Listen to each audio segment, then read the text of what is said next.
আসসালামু আলাইকুম। মার্কস পড়ার থেকে আপনাদেরকে সবাইকে আমি স্বাগত জানাচ্ছি। আমি মোহাম্মদ ফরিদুর রহমান। আমি আপনাদের মাঝে হাজির হয়েছি বাংলা ব্যাকরণের টপিকস নিয়ে। আজকে আমরা বাংলা প্রথম যে অধ্যায়টা আছে ভাষা, ধ্বনি, ধ্বনির পরিবর্তন, এটা আজকে টপিকস। এই বিষয়ে আমরা আলোচনা করব। আপনারা এর মধ্যে অনেকগুলো ক্লাস করেছেন, মার্কস পড়ার সাথে যুক্ত আছেন।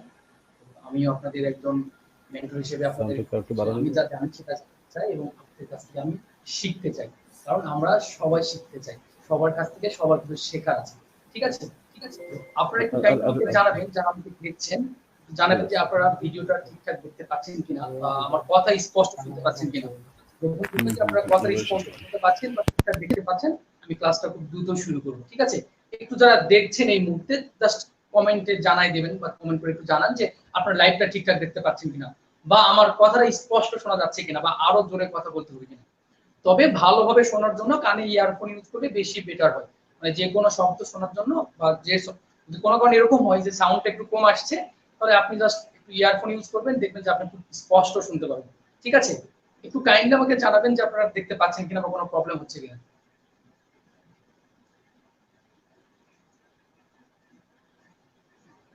ঠিক আছে, আপনারা হয়তো অনেকে যুক্ত হয়ে গেছেন। আমি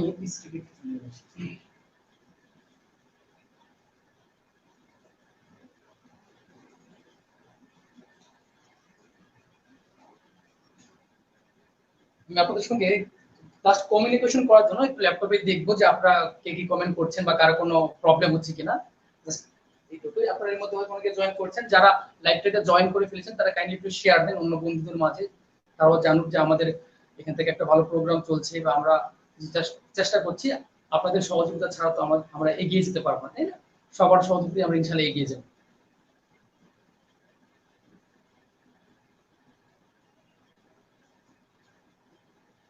অনেকেই যুক্ত হয়েছে এর মধ্যে, আমি একটু জাস্ট কমেন্টগুলো চেক করে আসি কি অবস্থা।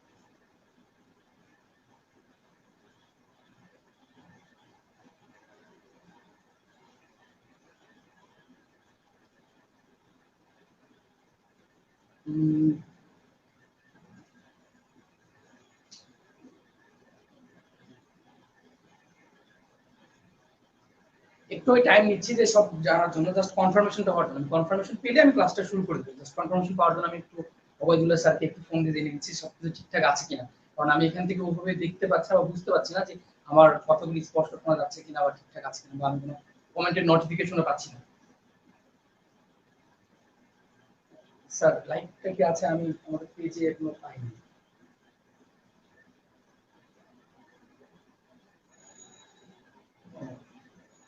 আচ্ছা, জি স্যার, ঠিক আছে। তাহলে আমি শুরু করলাম স্যার, এখন পড়ানো স্টার্ট করলাম।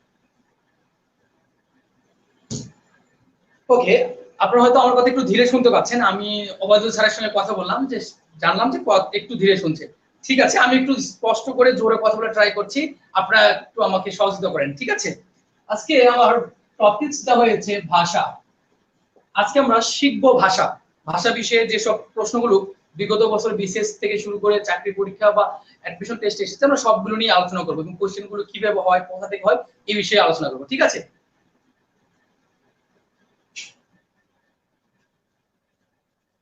ওকে, আসলে আমরা শুরু করি। আগে বোঝার ট্রাই করি যে ভাষা কি বা ভাষা বলতে আমরা কি বুঝি। ভাষা হচ্ছে মানুষের এমন একটা বিষয় যার মাধ্যমে মানুষ অন্যের সঙ্গে ভাবের আদান প্রদান করে। যেমন দেখেন, আমি একজন মানুষ, আমি আরেকজন মানুষের সঙ্গে কথা বলতে গেলে আমার যে ভাবের আদান প্রদান করা হয়, এটাই হচ্ছে ভাষা। ব্যাকরণ বইতে যে সংজ্ঞাগুলো দেওয়া আছে এই সংজ্ঞাগুলো ঠিক আছে, তবে কিছু কিছু বইয়ে সংজ্ঞাগুলো একটু অন্যভাবে দেওয়া থাকে। সংজ্ঞাটাতে এরকম যে মানুষ বাকযন্ত্রের সাহায্যে উচ্চারিত ধ্বনিগুলোকে আমরা ভাষা বলছি। কিন্তু ভাষা হতে গেলে যে শুধু বাকযন্ত্র মাধ্যমে যে ভাষা হতে পারে, বিষয়টা এমন না। আমরা বাকযন্ত্র ছাড়াও ভাষা তৈরি করতে পারি। সেটা কিভাবে তৈরি করতে পারি? ইশারায় তৈরি করতে পারি। তাহলে ভাষার সংজ্ঞাটা খুব বেশি জরুরি না, এখান থেকে তেমন প্রশ্ন আসে না। আমাদের প্রথমে ভাষা বিষয়ে যা জানতে হয় তা হচ্ছে ভাষার উপাদান আর উপকরণ। আর আমি ক্লাসে ভাষার উপাদান এবং উপকরণ দিয়ে শুরু করব। ঠিক আছে, আসেন আমরা ভাষার উপাদান আর উপকরণ দিয়ে শুরু করি। দেখেন, ভাষার উপাদান উপকরণ কি? যদি আমি লিখি যে ভাষার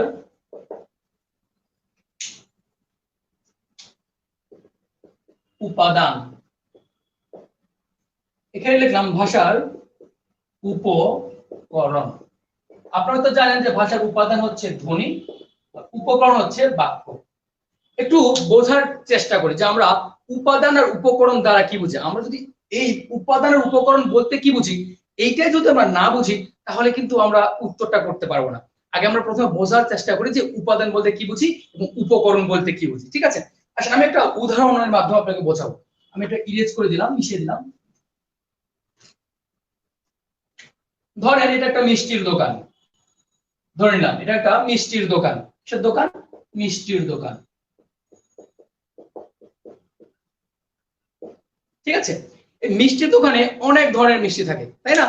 কি কি মিষ্টি থাকতে পারে? থাকতে পারে কালো জাম, থাকতে পারে রসমালাই, থাকতে পারে কি চমচম, থাকতে পারে লাড্ডু।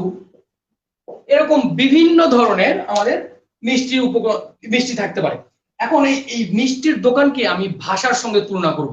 যদি মিষ্টির দোকানকে ভাষার সঙ্গে তুলনা করি তাহলে এই কালো জাম, রসমালাই, চমচম, লাড্ডু এই সবগুলি হচ্ছে আমার দোকানের উপকরণ। মনে হয় বোঝাতে পারিনি, আমি আবার ক্লিয়ার করে দিচ্ছি। আমরা এই মিষ্টির দোকানটাকে ভাষার সঙ্গে তুলনা করব। ভাষার সঙ্গে যদি তুলনা করি, তুলনা করে যদি বলি যে এই দোকানে যা যা পাওয়া যায়, যা যা থাকে, এগুলো হচ্ছে দোকানের উপকরণ। ঠিক আছে,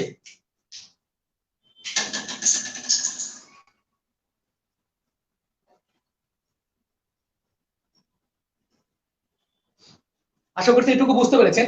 এখন দেখেন এই কালো জাম, রসমালাই, চমচম, লাড্ডু এইগুলো বানাইতে আমার যা লাগে সেগুলি হচ্ছে আমার উপাদান। এখন দেখেন এই কালো জাম, রসমালাই, চমচম বানাইতে আমার কি কি লাগে?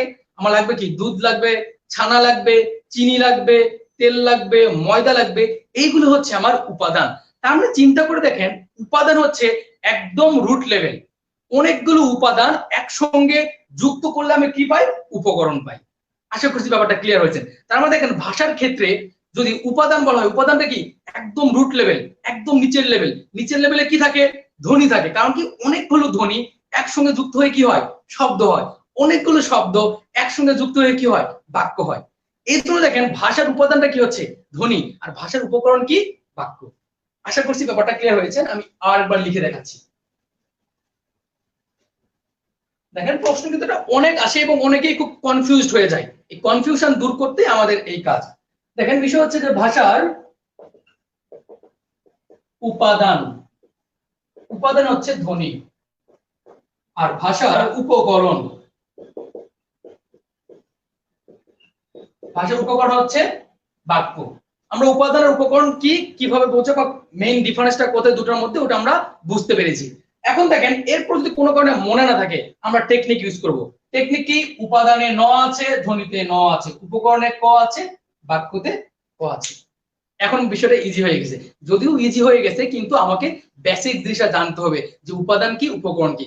যখন আমরা উপাদান উপকরণের বেসিক জিনিসটা বুঝতে পারবো তখন আমরা টেকনিকটা কাজে লাগাবো। টেকনিক জাস্ট কি মনে রাখার সুবাদে। ঠিক আছে, ওকে। এবার আসেন ভাষা নিয়ে কিছু তথ্য দিয়ে দিই, যে তথ্যগুলো আমাদের জানা দরকার। এই তথ্যগুলো একদম আমাদের সর্বশেষ প্রকাশিত তথ্যগুলো লাগে। যেমন দেখবেন যে কিছু কিছু তথ্য আছে বিভিন্ন বইয়ে, এই তথ্যগুলো বিষয়ে অনেক কনফিউশন থাকে। এগুলো কনফিউশন আমরা জেনে আসি এবং এগুলো উত্তর করতে গিয়ে ভুল করে ফেলি। আমরা এই কনফিউশন গুলো দূর করার জন্য আমি কিছু তথ্য দিচ্ছি। তথ্য নাম্বার 1, যে ভাষাভাষী জনসংখ্যার দিক দিয়ে বাংলা পৃথিবীর, বাংলার স্থান, যদি বলি বাংলার স্থান পঞ্চম। দেখেন এটা কিন্তু ক্লাস 9-10 এর বই বলেন বা বিভিন্ন বাংলাদেশের প্রচলিত বইগুলো আছে, অনেক বইয়ে দেওয়া আছে যে ভাষাভাষী জনসংখ্যার দিক দিয়ে বাংলা ভাষার স্থান চতুর্থ দেওয়া আছে। কিন্তু আমরা যদি ইথানোলগ তথ্যটা ধরি, আর ইথানোলগ হচ্ছে পুরো বিশ্বব্যাপী ভাষা নিয়ে তারা কাজ করে, যে কোন ভাষার স্থান কততম, কতগুলো ভাষা পৃথিবীতে প্রচলিত আছে। এক কথায় তাদের কাজগুলো হচ্ছে ভাষা নিয়ে। তো সেই তথ্য অনুযায়ী যে ভাষাভাষী জনসংখ্যার দিক দিয়ে বাংলা ভাষার স্থান হচ্ছে পঞ্চম।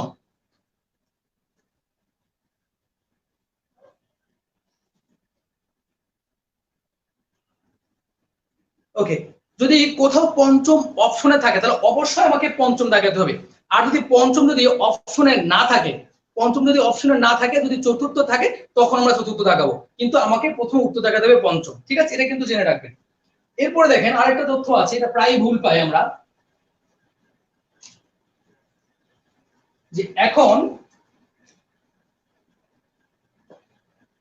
পৃথিবীতে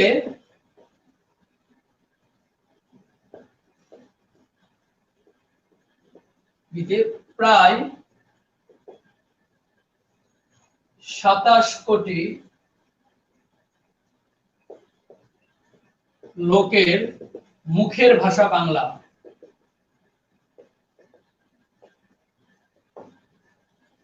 যে এখন পৃথিবীতে যদি বলা হয় যে পৃথিবীতে প্রায় কত কোটি মানুষ বাংলা ভাষায় কথা বলে, তাহলে উত্তর হবে 27 কোটি।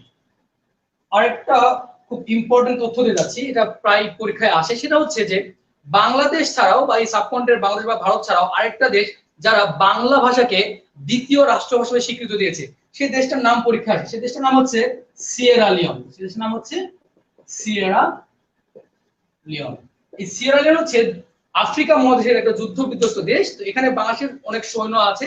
আর এর মধ্যে একটা আপডেট তথ্য দিচ্ছি যে জাতিসংঘের সৈন্য প্রেরণে এখন বাংলাদেশ আবার প্রথম স্থান অধিকার করেছে।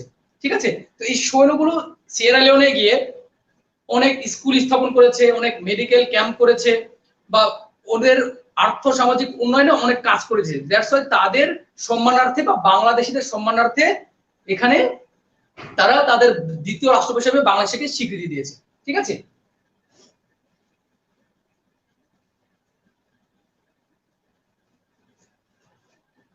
এবার আমরা একটু বাংলা ভাষার উদ্ভব নিয়ে আলোচনা করি, যে বাংলা ভাষার উদ্ভব, যে বাংলা ভাষাটা কোথা থেকে আসছে। দেখেন আজকে আমরা যেভাবে কথা বলছি, আজ থেকে 100 বছর আগে কিন্তু আমরা এভাবে কথা বলতাম না, অথবা 100 বছর পরেও ঠিক এভাবে কথা বলবো না। কারণ কি, ভাষা প্রতিনিয়ত পরিবর্তনশীল, আর ভাষা পরিবর্তন হয় দেশ কাল পাত্র ভেদে। দেশ বলতে কি, এক এক দেশে এক এক রকম ভাষা হচ্ছে। পাত্র বলতে কি বুঝি, যে এক এক জনের সঙ্গে আমি এক এক ভাবে কথা বলছি, তাহলে ভাষাটা বিভিন্ন ভাবে প্রতিনিয়ত পরিবর্তন হয় এবং পরিবর্তনের মধ্য দিয়েই চলে। ঠিক আছে, তাহলে আমরা বাংলা ভাষার যে উদ্ভবটা দেখি, যে বাংলা ভাষা কোথা থেকে আসলো, কিভাবে আসলো, সেই বিষয়ে চিন্তা করি। প্রথমে আমরা জানবো যে বাংলা ভাষা কোন ভাষা গোষ্ঠীর অন্তর্গত। একটা লেখা লিখে ফেলি, প্রথমে লিখা হবে যে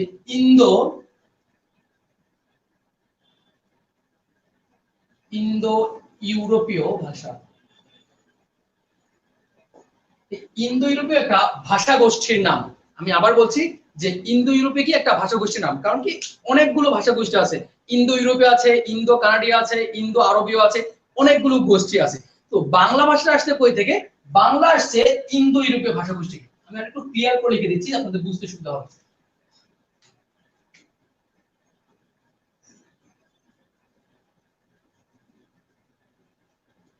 দেখেন আমি এখানে লিখলাম যে ইন্দো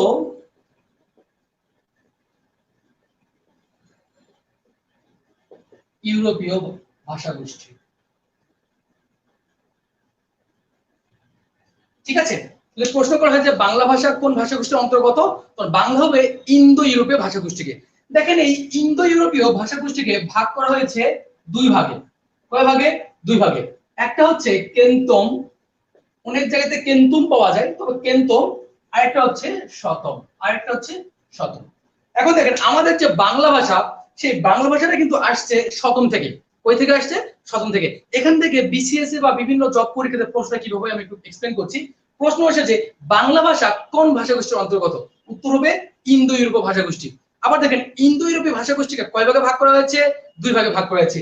একটা হচ্ছে আমার কেন্তম, আর একটা হচ্ছে আমার শতম। ঠিক আছে, এখন দেখেন আমরা বাংলা ভাষাটা পেয়েছি শতম থেকে। কই থেকে পেয়েছি? শতম থেকে। তার মানে আমরা শতম নিয়ে পড়াশোনা করবো, কেন্তম নিয়ে আমাদের অত বেশি জানার প্রয়োজন নেই, কারণ কি এখান থেকে বাংলা ভাষাটা উৎপন্ন হয়নি বা তৈরি হয়নি। ঠিক আছে, তাহলে আমরা সব শতমকে একটু সামনে নিয়ে আসি, নিয়ে স্টাডি করি। আমি এখানে লিখলাম শতম। ধরেন এই শতম থেকে ভাঙতে ভাঙতে ভাঙতে ভাঙতে একদম শেষ পর্যায়ে গিয়ে দেখেন, একদম শেষ পর্যায়ে গিয়ে দুইটা ভাষা উৎপন্ন হয়েছে। কয়টা ভাষা উৎপন্ন হয়েছে? একদম শেষ পর্যায়ে গিয়ে দুইটা ভাষা উৎপন্ন হয়েছে।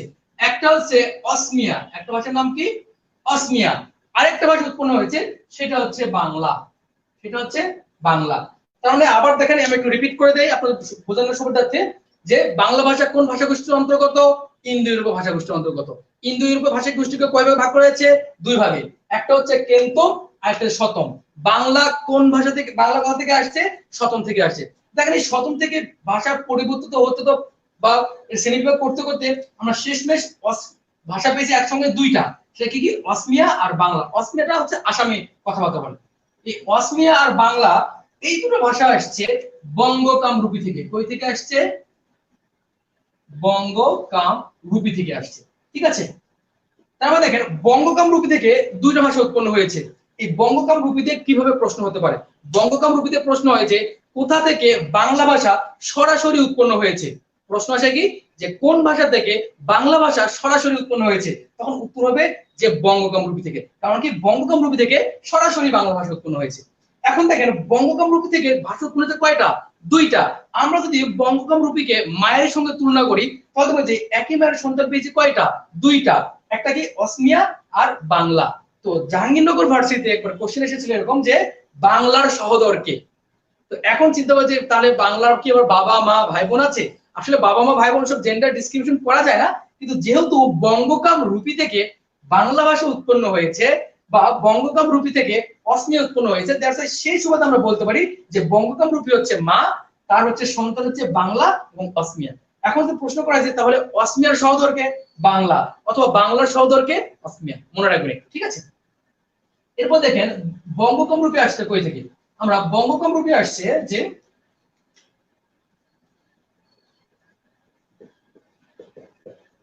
গৌরী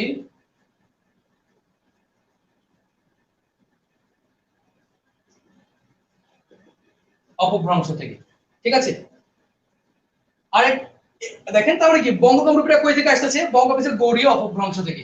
এই গৌরীয় অপভ্রংশ কই থেকে আসছে? গৌরীয় প্রাকৃত থেকে। গৌরীয় প্রাকৃত। উপরে আরো আছে যে প্রাচীন ভারতীয় আর্য বা আর্য ভাষা, অনেকগুলো ভাষা আছে। একটু হিসাব করে দেখেন, এই আমাদের দুজন মহা ভাষা বিজ্ঞানী আছে, একজন হচ্ছে ডক্টর সুনীতি কুমার চট্টোপাধ্যায় আর হচ্ছে ডক্টর মোহাম্মদ শহীদুল্লাহ। দেখেন ডক্টর মোহাম্মদ শহীদুল্লাহর মতে যে গৌরী অপভ্রংশ থেকে বাংলা ভাষা উৎপন্ন, আর সুনীতি কুমার চট্টোপাধ্যায়ের মধ্যে হচ্ছে যে গৌরীয় প্রাকৃত থেকে। এই গৌরীয় প্রাকৃত আর গৌরী অপভ্রংশ হচ্ছে আমাদের প্রাকৃতের প্রকারভেদ। আমরা প্রাকৃত প্রধানত দুই ধরনের পাই, একটা হচ্ছে গৌরীয় প্রাকৃত আর একটা হচ্ছে গৌরীয় অপভ্রংশ। ঠিক আছে, এই দুটো আসলে প্রাকৃত থেকে যদি প্রশ্নটা এরকম হয়, আর একটু ক্লিয়ার করে বলি, যে প্রশ্ন আসে যে বাংলা ভাষা কোন ভাষা থেকে আসছে, তাহলে উত্তর হবে প্রাকৃত। এখন দেখেন প্রাকৃত ভাষাটা একটু পরিবর্তন হতে হতে দুইটা ভাষা উৎপন্ন হয়েছে। ধর একটা হচ্ছে গৌরীয় প্রাকৃত আর একটা হচ্ছে গৌরীয় অপভ্রংশ। এই দুটা থেকেই বেসিক্যালি বাংলা ভাষা উৎপন্ন। ঠিক আছে, এখন দেখেন এটা হচ্ছে মেইন রিজন যে বাংলা ভাষাটা কোথা থেকে আসছে, কি গুণত আসছে। আমাদের আপাতত এইটুকু জানলে চলবে। এর আগে যদি বলি তাহলে প্রাচীন আর্য ভাষা বা ভারতীয় ভাষা আছে এগুলো জানতে হবে। তারপর দেখেন আমি একবার একটু সামারাইজ করে দিচ্ছি। সামারাইজটা এরকম, যদি প্রশ্ন আসে যে বাংলা ভাষা কোন ভাষাগোষ্ঠীর অন্তর্গত, তখন হবে ইন্দো ইউরোপীয় ভাষাগোষ্ঠীর অন্তর্গত। ঠিক আছে, বা এই ইন্দো ইউরোপীয় ভাষাগোষ্ঠীকে কয় ভাগে ভাগ করা হয়েছে? দুই ভাগে, একটা হচ্ছে কেন্তম, একটা হচ্ছে শতম। এই কেন্তম এবং শতম থেকে যেহেতু ভাষা তৈরি হচ্ছে আমাদের সাবকন্টিনেন্টে, কিন্তু বাংলা আসছে কই থেকে? শতম থেকে। বাংলা আসছে কই থেকে? শতম থেকে। এই শতম থেকে ভাঙতে ভাঙতে ভাঙতে শেষ পর্যায়ে একসঙ্গে দুটো ভাষা উৎপন্ন হয়েছে, একটা হচ্ছে অসমিয়া আর একটা হচ্ছে বাংলা। এই অসমিয়ার বাংলা কই থেকে আসছে? বঙ্গকামরূপী থেকে আসছে। এই পর্যন্ত সিটার, এখান থেকে অনেকগুলো কোশ্চেন আসে, আমাদের সবগুলোই জানা উচিত। আশা করছি আপনারা এগুলো পারবেন। ঠিক আছে,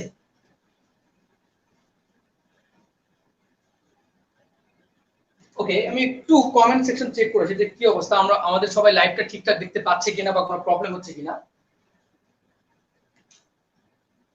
ওকে, এরপর আমরা শিখবো লিপি। শিখবো কি? শিখবো লিপি। দেখেন এই ভারতীয় উপমহাদেশে বা আমাদের সাবকন্টিনেন্টে আমরা দুই ধরনের লিপি পাই।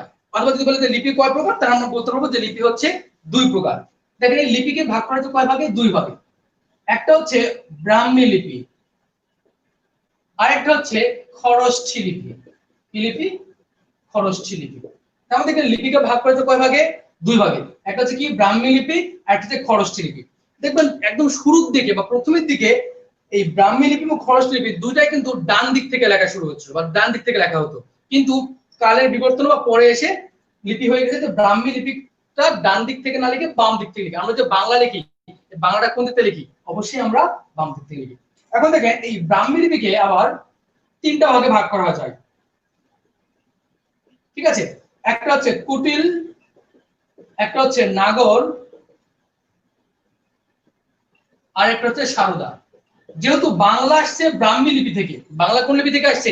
ব্রাহ্মী লিপি থেকে। দ্যাটস আমরা খরচ লিপি থেকে যাব, ব্রাহ্মী লিপিটা আমাদের শিখতে হবে। দেখেন এই বাংলার যে সর্বশেষ যে রূপটা থেকে যে আছে সেটা হচ্ছে কুটিল। কুটিল থেকে আমাদের বাংলা লিপির উদ্ভব, বাংলা লিপির উদ্ভব। ঠিক আছে, এখান থেকে প্রশ্ন আসে কিভাবে যে লিপিকে কয় ভাগে ভাগ করা হয়েছে? দুই ভাগে। একটা কি লিপি? ব্রাহ্মী লিপি আর খরষ্টি লিপি। ঠিক আছে, এই ব্রাহ্মী লিপিকে আবার তিন ভাগে ভাগ করা হয়। একটা হচ্ছে কুটিল, নাগর, সারদা। এটাকে আবার আরো বলা যায় যে আরেকটা লিপি আছে যে পূর্বী লিপি। আসলে পূর্বী লিপি কিভাবে ভাগ করতে? কুটিল, নাগর, সারদা দিয়ে। তবে আমাদের এইভাবে জানলেই চলবে যে বাংলা আসছে থেকে ব্রাহ্মী লিপি। ব্রাহ্মী লিপি কোন পার্ট থেকে? কুটিল থেকে। কুটিল থেকে কোন লিপি? বাংলা লিপি। এই ব্রাহ্মী লিপির একটা বৈশিষ্ট্য আছে। তার প্রধান বৈশিষ্ট্য হচ্ছে যে ব্রাহ্মী লিপি লিখতে হয় বাম দিক থেকে। কোন দিক থেকে লিখতে হয়? বাম দিক থেকে। ওকে, এইটুকু ক্লিয়ার আশা করছি। আমি একটু গ্রুপে আসছি যে দেখছি যে কারো কোনো প্রবলেম ফেস করছে কিনা বা কি দেখতে প্রবলেম হচ্ছে কিনা, তো জাস্ট চেক করে নিই। তো আমি আপনাদের কমেন্ট গুলো দেখতে পাচ্ছি না ভাবে, কারণ কি আমার তো এইখানে স্ক্রিনে কমেন্টটা আসে না, জাস্ট লাইভ যা হয় সেটাই দেখতে পাচ্ছি। ওকে, প্রায় অনেকজন আমাকে দেখছেন। লিপি কি প্রশ্ন?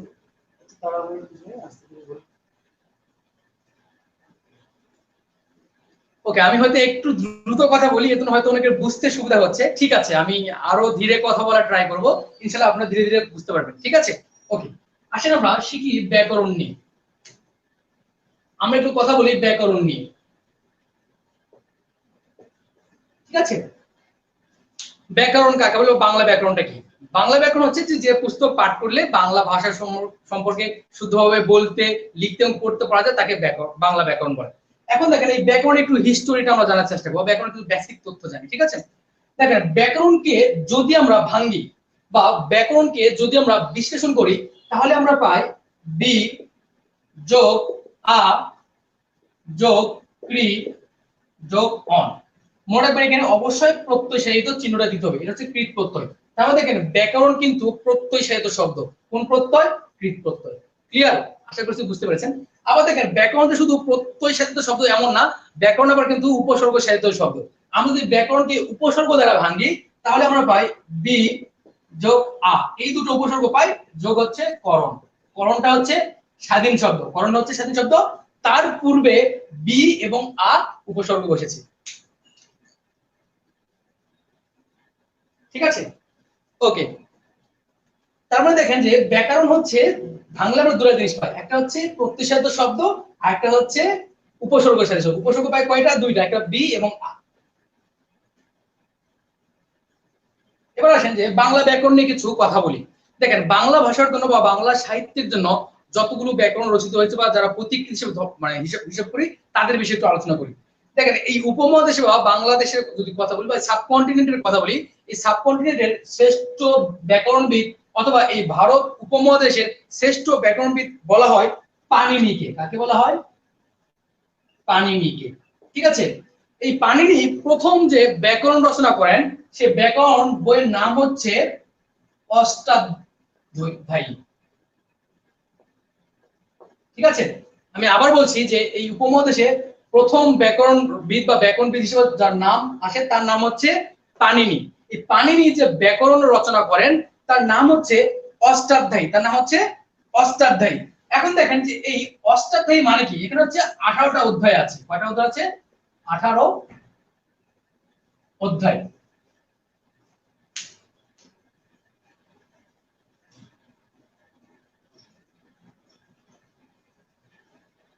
ওকে, তার মধ্যে এখানে অষ্টাধ্যায়ী মানে কি? 18 অধ্যায়। তার মানে পাণিনি যে অষ্টাধ্যায়ী বইটা লিখেছিলেন সেই বইয়ে অধ্যায় আছে কয়টা?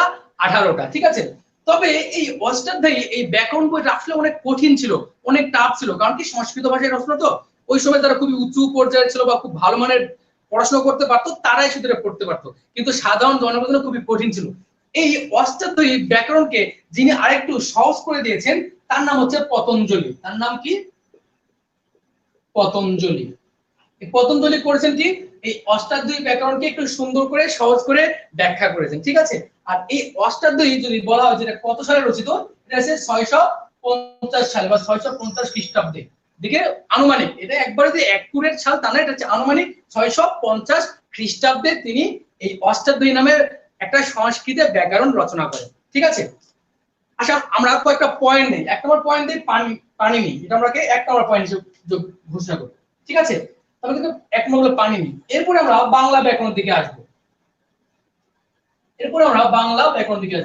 দেখেন, বাংলার জন্য বা বাংলা ভাষার জন্য প্রথম যিনি ব্যাকরণ রচনা করেছিলেন তিনি হচ্ছেন একজন পর্তুগিজ পাদ্রী। ঠিক আছে, এই পর্তুগিজ পাদ্রীর নাম হচ্ছে ম্যানুয়েল দা আসুনসাও। আমি লিখে দিচ্ছি, কোনো সমস্যা নেই, নামটা খুবই বিদঘুটে নাম, কারণ নাম যেমন হতে পারে, এগুলো আমরা যখন ইউরোপিয়ান মানুষদের নাম শুনি তখন এরকম বিদঘুটে নাম শুনি। ঠিক আছে, ওনার নাম হচ্ছে ম্যানুয়েল, এটাকে আমরা 2 নম্বর দিই, ম্যানুয়েল দা আসুনসাও।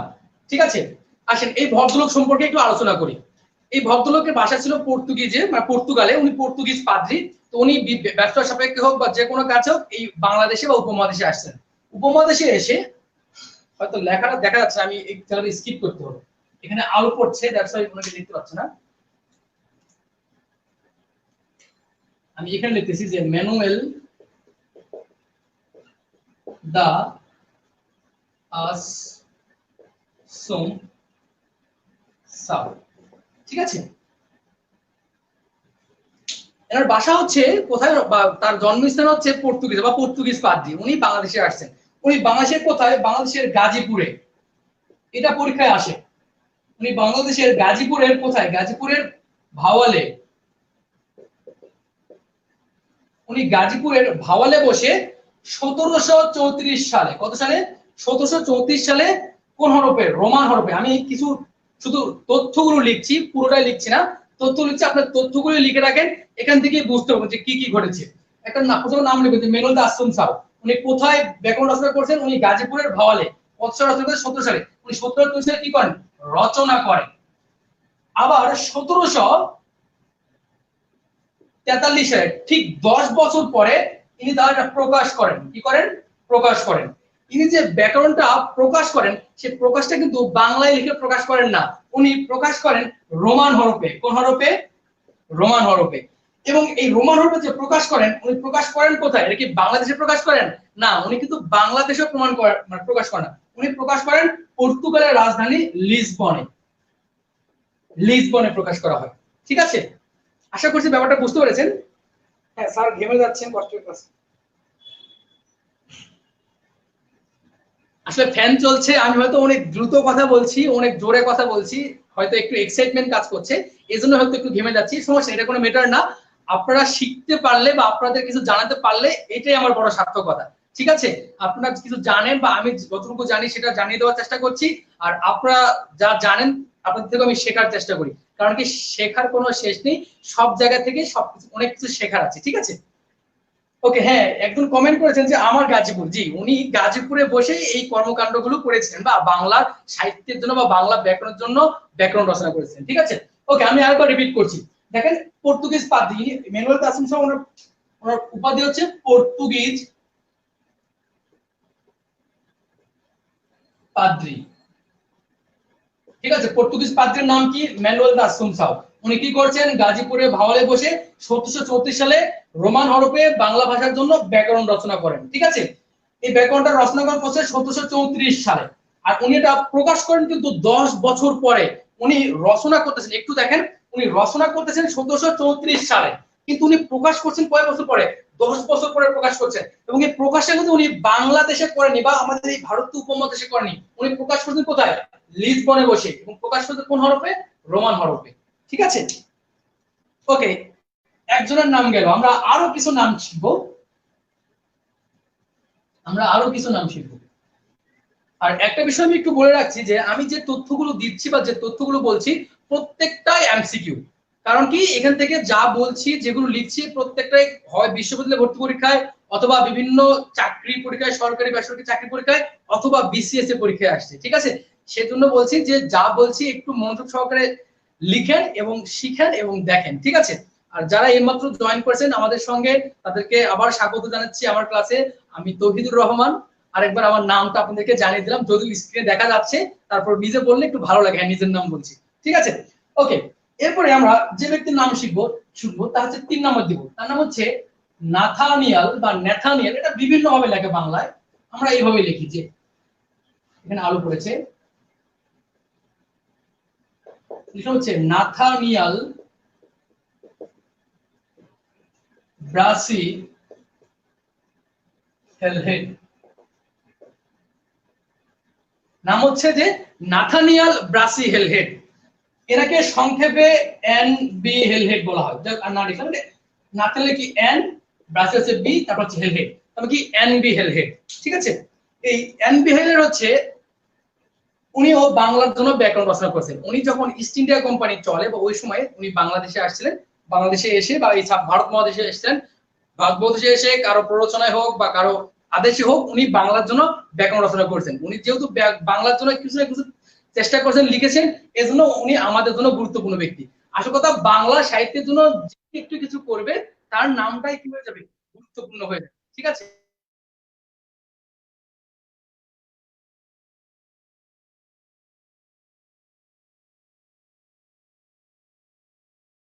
সরি, একটু প্রবলেম হয়েছিল, আমার হয়তো কল আসছিল একটা।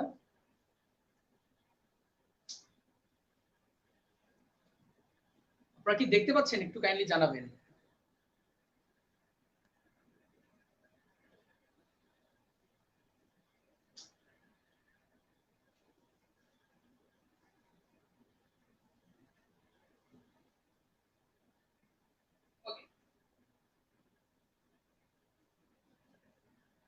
লাইভটা একটু ইন্টারাপ্ট হয়ে গেল কেন?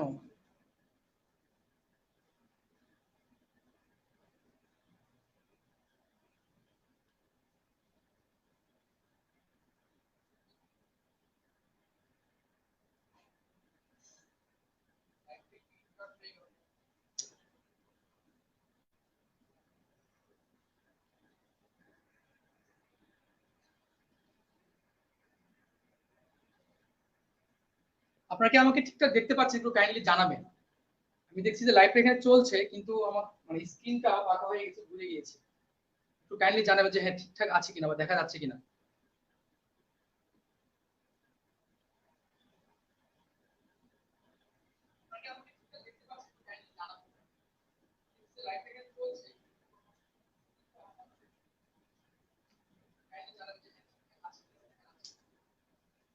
স্যার আসসালামু আলাইকুম স্যার।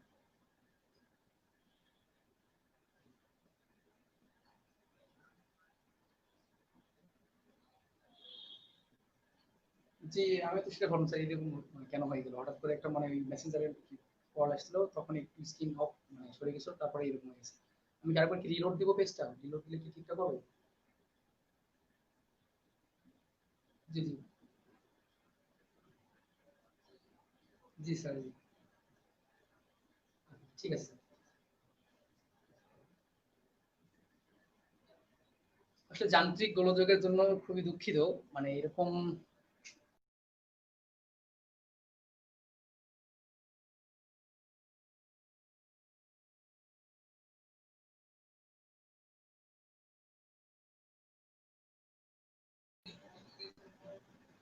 ওকে, মনে হয় ঠিক হয়েছে, আবার আমি ঠিকঠাক ভাবে চলে এসেছি।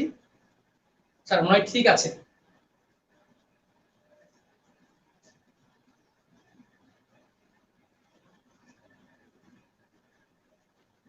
ওকে, আপনাদের কাছে আসলে করজোড়ে ক্ষমা প্রার্থনা করছি যে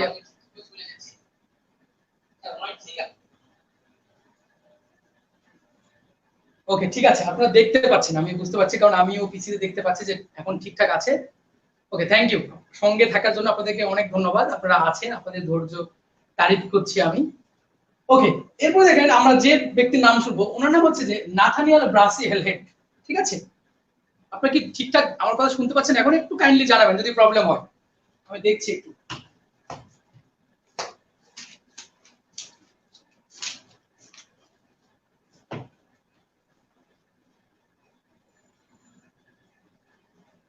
আমি একটু পিসিতেও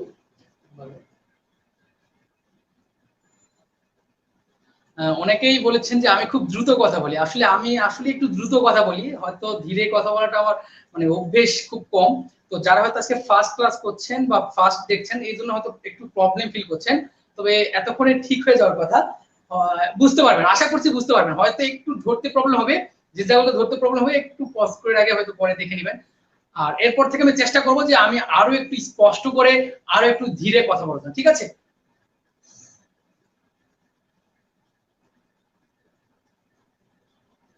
অনেক কমেন্ট এসেছে, অনেকেই কমেন্ট করছেন, আমি একটু কমেন্ট সেকশনটা হালকা একটু চেক করি, তাহলে বুঝতে পারবো যে ঠিক আছে। ওকে, সবাই যুক্ত হয়েছে, অনেকে বলছেন ঠিক আছে স্যার একটু রেস্ট নেন। ঠিক আছে, থ্যাংক ইউ। আমি টায়ার্ড হই না, আসলে আমাদের অনেক ক্লাস নিতে হয়, তো ক্লাস নিয়ে আমরা অনেক অভ্যস্ত। আমার এমনও রেকর্ড আছে টানা 10 ঘন্টা ক্লাস নিয়েছি, মাঝে সর্বোচ্চ চা বা পানি খাওয়ার বিরতি থাকে। তো আমরা ক্লাস নিয়ে নিয়ে অভ্যস্ত, ক্লাস নিতে ভালো লাগে, ক্লাস নিতে ভালোবাসি। আর তার চেয়ে বড় ভালোবাসি যে নিজে যা জানি তা অন্যকে জানাতে বেশি ভালোবাসি। তো আমি যতটুকুই জানি ততটুকুই জানাতে পছন্দ করি।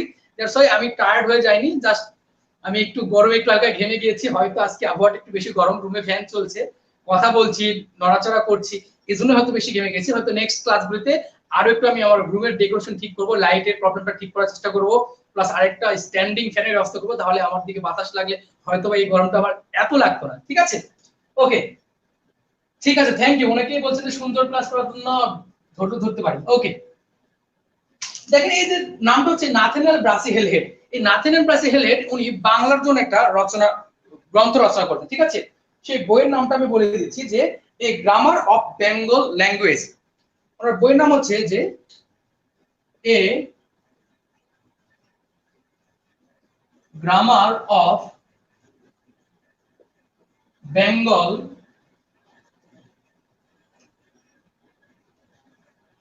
ল্যাঙ্গুয়েজ। দেখেন এই নাথানিয়েল ব্রাসি হেলহেড বাংলার জন্য ব্যাকরণ রচনা করেছিলেন, তার সেই গ্রন্থের নামটা দিয়েছেন যে a grammar of Bengal language.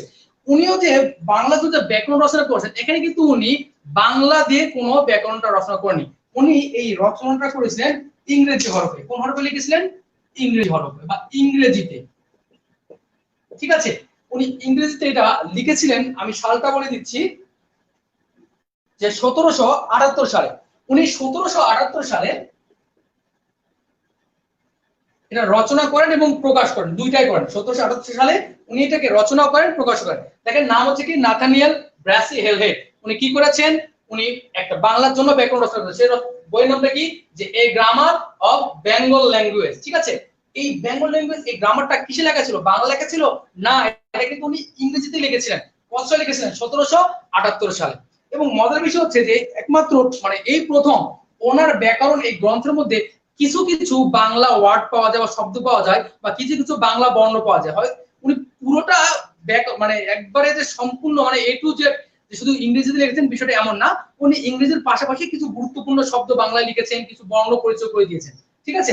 এজন্য অনেকে অনেকে নাথানিয়েল ব্রাসি হেলহেডকে বাংলা ব্যাকরণের পথিকৃৎ ভাবে, অনেকেই ভাবেন।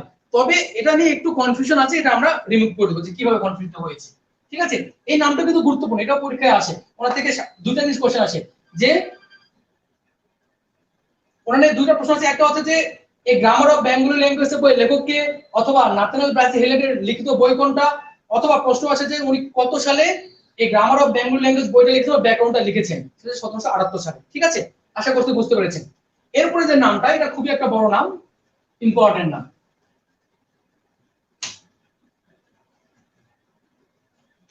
হ্যাঁ, কোচিং এর একটু বলি যে দ্রুত কথা বলার কারণ কি, আমাদের টাইম থাকে খুবই কম, কিন্তু পড়াতে হয় অনেক বিষয়। আজকে আমি পড়াতে গিয়ে কিছু কিছু টপিক শুধু স্কিপ করে এসেছি, কারণ আমাকে টাইম দেওয়া হচ্ছে সর্বোচ্চ 1 ঘন্টা 20 মিনিট থেকে 30 মিনিট। এই 30 মিনিটের লেকচার শিট 1 কমপ্লিট করতে হবে। তো লেকচার শিট 1 এর এত টপিকস আমি আসলে কমপ্লিট করতে পারবো না, মনে হয় না কারোর পক্ষে সম্ভব। আর বিসিএস বলেন বা যে কোনো চাকরি পরীক্ষায় কোচিং এর যদি বাংলা ক্লাস করতে আসেন, আমাদের অনেক অল্প সময়ে অনেক তথ্য প্রোভাইড করতে হয়। এই অনেক তথ্য প্রোভাইড করতে গেলে অবশ্যই দ্রুত কথা বলতে হবে। আর যেহেতু আমি অনেক দিন থেকে ক্লাস নিচ্ছি, অনেক দিন থেকে পড়াচ্ছি, দ্যাটস ওয়াই যখন ক্লাসে আসি আমার কথা বলার স্পিডটা অটো বেড়ে যায়। হয়তো যখন একটু কথা বলার চেষ্টা করি যে ঠিক আছে ধীরে কথা বলবো, তখন একটু ধীরে কথা বলি।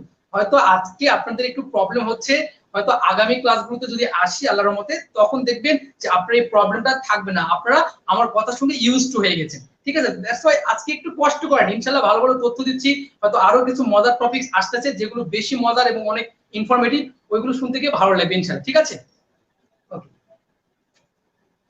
এরপর দেখেন 4 নম্বর নাম খুবই একটা বড় নাম, নাম হচ্ছে রাজা রামমোহন রায়।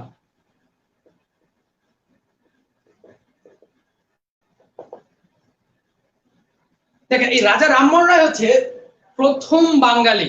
প্রশ্ন আসতে পারে যে কোন প্রথম বাঙালি বাংলার ব্যাকরণ রচনা করেন। দেখেন এতক্ষণ থেকে যারা ব্যাকরণ রচনা করেছেন একটাও কিন্তু বাঙালি ছিলেন না, বাংলার জন্য ব্যাকরণ রচনা করেছেন একটা। প্রথমে কি পর্তুগিজ পাদ্রী ম্যানুয়েল দে আসুনসা, উনি অবশ্যই বাঙালি না। এরপরে নাথানাল ব্রাসিহেলের নাম শুনে বোঝা যায় ইনিও বাঙালি না। এরপরে যে নামটা আসছে এই নামটা কি রাজা রামমোহন রায়। এই রাজা রামমোহন রায় প্রথম বাঙালি যিনি বাংলা ব্যাকরণ রচনা করেন। এবং মজার বিষয় হচ্ছে যে রাজা রামমোহন রায় যে প্রথম যে ব্যাকরণটা রচনা করেন তার নামটা হচ্ছে যে Bengali grammar in English language. ওনার বইয়ের নাম হচ্ছে যে Bengali grammar in English language. ঠিক আছে, দেখেন উনি যে ব্যাকরণটা লিখেছেন সেটা কি যে Bengali grammar in English language. এবং মজার বিষয় যে উনি কিন্তু একজন বাঙালি, মানে প্রথম কোন বাঙালি বাংলার জন্য ব্যাকরণ রচনা করছেন, তার নাম হচ্ছে রাজা রামমোহন রায়। ঠিক আছে, এই রাজা রামমোহন রায় এই যে লেখাটা গ্রামারটা লেখেন বা ব্যাকরণটা লেখেন এটাও কিন্তু উনি বাংলায় লিখেননি, উনি লিখেছেন কিসে ইংরেজিতে। এটা সাল আছে দুইটা, একটা হচ্ছে 1826 সাল। ঠিক আছে, উনি 1826 সালে এটা রচনা করেন। কি করেন? রচনা করেন। এই 1826 সালে এটা ইংরেজিতে প্রথম রচনা করেন। এরপরে উনি ফিল করেন বা ভাবেন ঠিক আছে সবাই তো বাংলাতে লিখেছে, তো ইংরেজিতে লিখেছে বা অন্য কোনো ভাষায় লিখেছে, আমি বাংলাতে বাংলার জন্য ব্যাকরণ রচনা করব। উনি আসলে এক্সট্রা করে বা নতুন করে ব্যাকরণ রচনা করেননি, উনি এটাকে নতুন করে ট্রান্সলেশন করেছেন বা কনভার্ট করেছেন। কনভার্ট করে এটার নাম দিয়েছেন গৌড়ীয় ব্যাকরণ। নাম দিয়েছেন গৌড়ীয় ব্যাকরণ। এই গৌড়ীয় ব্যাকরণটা লেখা হয়েছে বাংলায়। লেখা হয়েছে কিসে? লেখা হয়েছে বাংলায়। ঠিক আছে, এই 1826 সালের পরে এটা হয়েছে। এটা হয়েছে কত সালে? 1833 সালে। উনি 1833 সালে Bengali grammar in English language এটাকে অনুদিত করেন। অনুদিত করে নাম দেন গৌড়ীয় ব্যাকরণ। ঠিক আছে, দ্যাটস ওয়াই দুইটা সালে খুব ইম্পর্টেন্ট। এটাও ইম্পর্টেন্ট, এটাও ইম্পর্টেন্ট। তো সবচেয়ে বেশি ইম্পর্টেন্ট এইটা। এটা অনেকবার পরীক্ষায় আসছে, অনেক ভাবে আসছে, দ্যাটস ওয়াই এটা মাথায় রাখবেন। হ্যাঁ, রাজা রামমোহন রায় কমেন্ট আমাকে জানিয়েছেন, তাকে থ্যাংক ইউ যে প্রথম বাঙালি বাংলা ব্যাকরণ রচনা করেন। হ্যাঁ, প্রশ্ন যে আসছে যে প্রথম বাঙালি ব্যাকরণ রচনা করেন তার নাম কি? রাজা রামমোহন রায়। তার ব্যাকরণ বইয়ের নাম কি? বাংলা ব্যাকরণ বইয়ের নামটা কি? সেটা হচ্ছে গৌড়ীয় ব্যাকরণ। এখন প্রশ্ন আসতে পারে যে বাংলা ভাষায় রচিত প্রথম ব্যাকরণের নাম কি? তখন কিন্তু উত্তর হয়ে যাবে যে গৌড়ীয় ব্যাকরণ। আশা করছি বুঝতে পেরেছেন। ঠিক আছে, ওকে।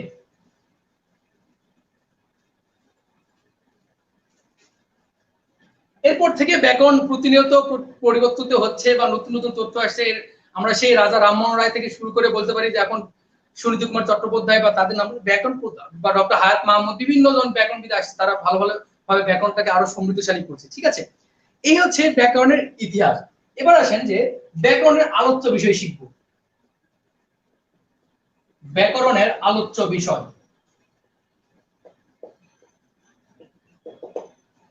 ঠিক আছে।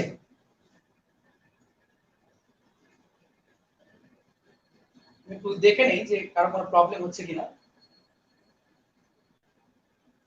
হ্যাঁ, গৌড়ীয় ব্যাকরণ 833। আমাকে আমিন মোহাম্মদ স্যার বা আমিন মোহাম্মদ সাহেব উনি আমাকে খুব হেল্প করছেন কমেন্ট সেকশনে কমেন্ট করে, উনি জানিয়ে দিচ্ছেন যে তথ্যগুলো দিচ্ছি সেগুলো অনেকে দেখছেন।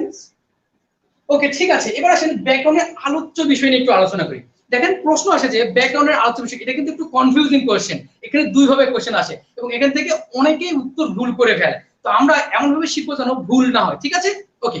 প্রশ্ন যদি আসে যে ব্যাকরণের আলোচ্য বিষয় কয়টি অথবা ব্যাকরণের মোট আলোচ্য বিষয় কয়টি, তখন উত্তর হবে 6টি। কয়টা বলেন তো?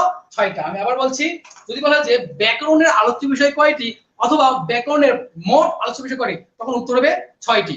আর যদি প্রশ্ন আসে যে ব্যাকরণের মূল আলোচ্য বিষয় অথবা ব্যাকরণের প্রধান আলোচ্য বিষয় কয়টি? 4টি। আমরা একটা একটা করে শিখে ফেলবো যে কোন তথ্যে কি কি আলোচনা করা হবে। ঠিক আছে, আসেন আমরা ঝটপট শিখে ফেলি। খাতা লিখে ফেলেন যে ব্যাকরণের মোট আলোচ্য বিষয় 6টি। 1 নম্বর দিয়ে লিখবো ধ্বনি তত্ত্ব। 1 নম্বর হচ্ছে ধ্বনি তত্ত্ব। ঠিক আছে, আমরা খুব টেকনিক্যালি শিখবো যে ধ্বনি তত্ত্বের মধ্যে কি কি বিষয় আলোচনা করা হয়, কি কি বিষয় আলোচিত হয়। শুনেন, এগুলো কিন্তু অনেক কঠিন বিষয়। যখন আমরা কোনো বিষয় একটু টেকনিক্যালি শিখি বা একটু অন্য ওয়েতে শিখি, তখন দেখবেন যে বিষয়টা অনেক সহজ হয়ে যাবে। ঠিক আছে, আমরা এই ধ্বনি তত্ত্বের মধ্যে যতগুলো আলোচিত বিষয় আছে সবগুলো শিখবো 3টা টেকনিকে বা 3টা পয়েন্টে। দেখবেন যে 3টা পয়েন্টের মাধ্যমে যতগুলো ধ্বনি তত্ত্বের আলোচিত বিষয় আছে সব চলে আসবে। ঠিক আছে, মজার না? হ্যাঁ, অনেক মজার। আসেন আমরা 3টা পয়েন্ট লিখি। 1 নম্বর পয়েন্টে লিখি যে নত্ব বিধান ও সত্য বিধান।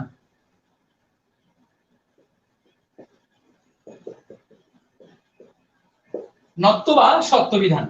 ঠিক আছে, 2 নম্বর হচ্ছে সন্ধি ও উচ্চারণ।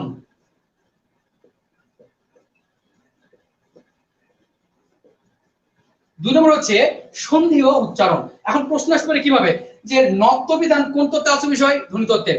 অথবা আসতে পারে যে ধ্বনি তত্ত্বে আলোচ্য বিষয় কোনটি? এই দুটো আছে। লাস্ট ওয়ান হচ্ছে ধ্বনি ও বর্ণ সংবলিত সকল শব্দ। ঠিক আছে, কি লিখেছি? ধ্বনি ও বর্ণ সংবলিত সকল শব্দ। এখন প্রশ্ন হতে পারে, হ্যাঁ কমেন্ট করেছেন যে মোট 6টি আর মূল 4টি। ঠিক আছে, আসলে ব্যাকরণের প্রধান আলোচ্য বিষয় হচ্ছে 4টা বা মূল 4টা, আর টোটাল আলোচ্য বিষয় 6টা। আমরা আলোচনা করব, আপনি একটু দেখেন, শিখে ফেলবেন। প্রথমটা আছে ধ্বনি তত্ত্ব। দেখেন ধ্বনি তত্ত্বের প্রথমটা কি? নত্ব বিধান ও সত্য বিধান। 2 নম্বর কি? সন্ধি ও উচ্চারণ। 3 নম্বর কি? ধ্বনি ও বর্ণ সংবলিত সকল শব্দ। এখন প্রশ্ন হতে পারে ধ্বনি ও বর্ণ সংবলিত সকল শব্দ দ্বারা কি বুঝি? তার মানে দেখেন যে কোথাও যদি ধ্বনি বা বর্ণ সংবলিত কোন শব্দ দেখেন, তাহলে ওটা অটোমেটিক বা চোখ বন্ধ করে কোন তত্ত্ব আলোচ্য বিষয়? ধ্বনি তত্ত্বের। যেমন দেখো, প্রশ্ন যদি করি যে বর্ণের বিন্যাস, আমি বললাম যে বর্ণের বিন্যাস। দেখেন বর্ণের বিন্যাস কোন তত্ত্বে আলোচ্য বিষয়? তবে কি এখানে ধ্বনি ও বর্ণ, বর্ণ সংবলিত কি পেয়েছি? শব্দ পেয়েছি বা পদ পেয়েছি। চোখ বন্ধ করে কোন তত্ত্বে আলোচ্য বিষয়? অবশ্যই ধ্বনি তত্ত্বে আলোচ্য বিষয়। আবার দেখেন যদি বলি আমি যে বর্ণ প্রকরণ, যদি বলি আমি যে বর্ণ প্রকরণ, বর্ণ প্রকরণ কোন তত্ত্বে আলোচ্য বিষয়? বর্ণ প্রকরণ ধ্বনি তত্ত্বে আলোচ্য বিষয়। আবার যদি বলি যে ধ্বনির পরিবর্তন কোন তত্ত্বে আলোচ্য বিষয়? অবশ্যই ধ্বনি তত্ত্বের। তার মানে ধ্বনি ও বর্ণ সংবলিত যত শব্দ পাবো সবগুলি হচ্ছে আমার ধ্বনি তত্ত্বের আলোচ্য বিষয়। আশা করছি ক্লিয়ার। একদম বলতে দেখা যাচ্ছে না। ঠিক আছে, এবার দেখেন তো দেখা যায় কিনা। দেখা যাওয়ার কথা।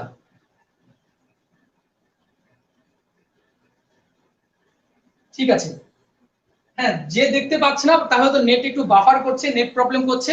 এটা একটু তার প্রবলেম, আমার এখানে নেটের প্রবলেম নেই আপাতত। ঠিক আছে, বাকিটা শুধু দেখতে পাচ্ছে। তাহলে দেখেন আমরা ধ্বনি তত্ত্ব শিখে ফেলেছি। এরপরে 2 নম্বর শিখবো আমরা বাক্য তত্ত্ব। 2 নম্বর শিখবো বাক্য তত্ত্ব। ঠিক আছে, দেখেন বাক্য তত্ত্ব যা আছে আমরা টেকনিক্যালি শিখবো, কবিতার মাধ্যমে শিখবো। যেহেতু আমাদের সময়টা অনেক কমে এসেছে, আমি একটু দ্রুত বলছি, আপনারা একটু দ্রুত মুখস্থ করার ট্রাই করবেন, আমি শিখিয়ে দেব ইনশাআল্লাহ। আমি যেভাবে লিখি আপনারা যারা লিখতেছেন তারা একটু সেভাবে লিখবেন।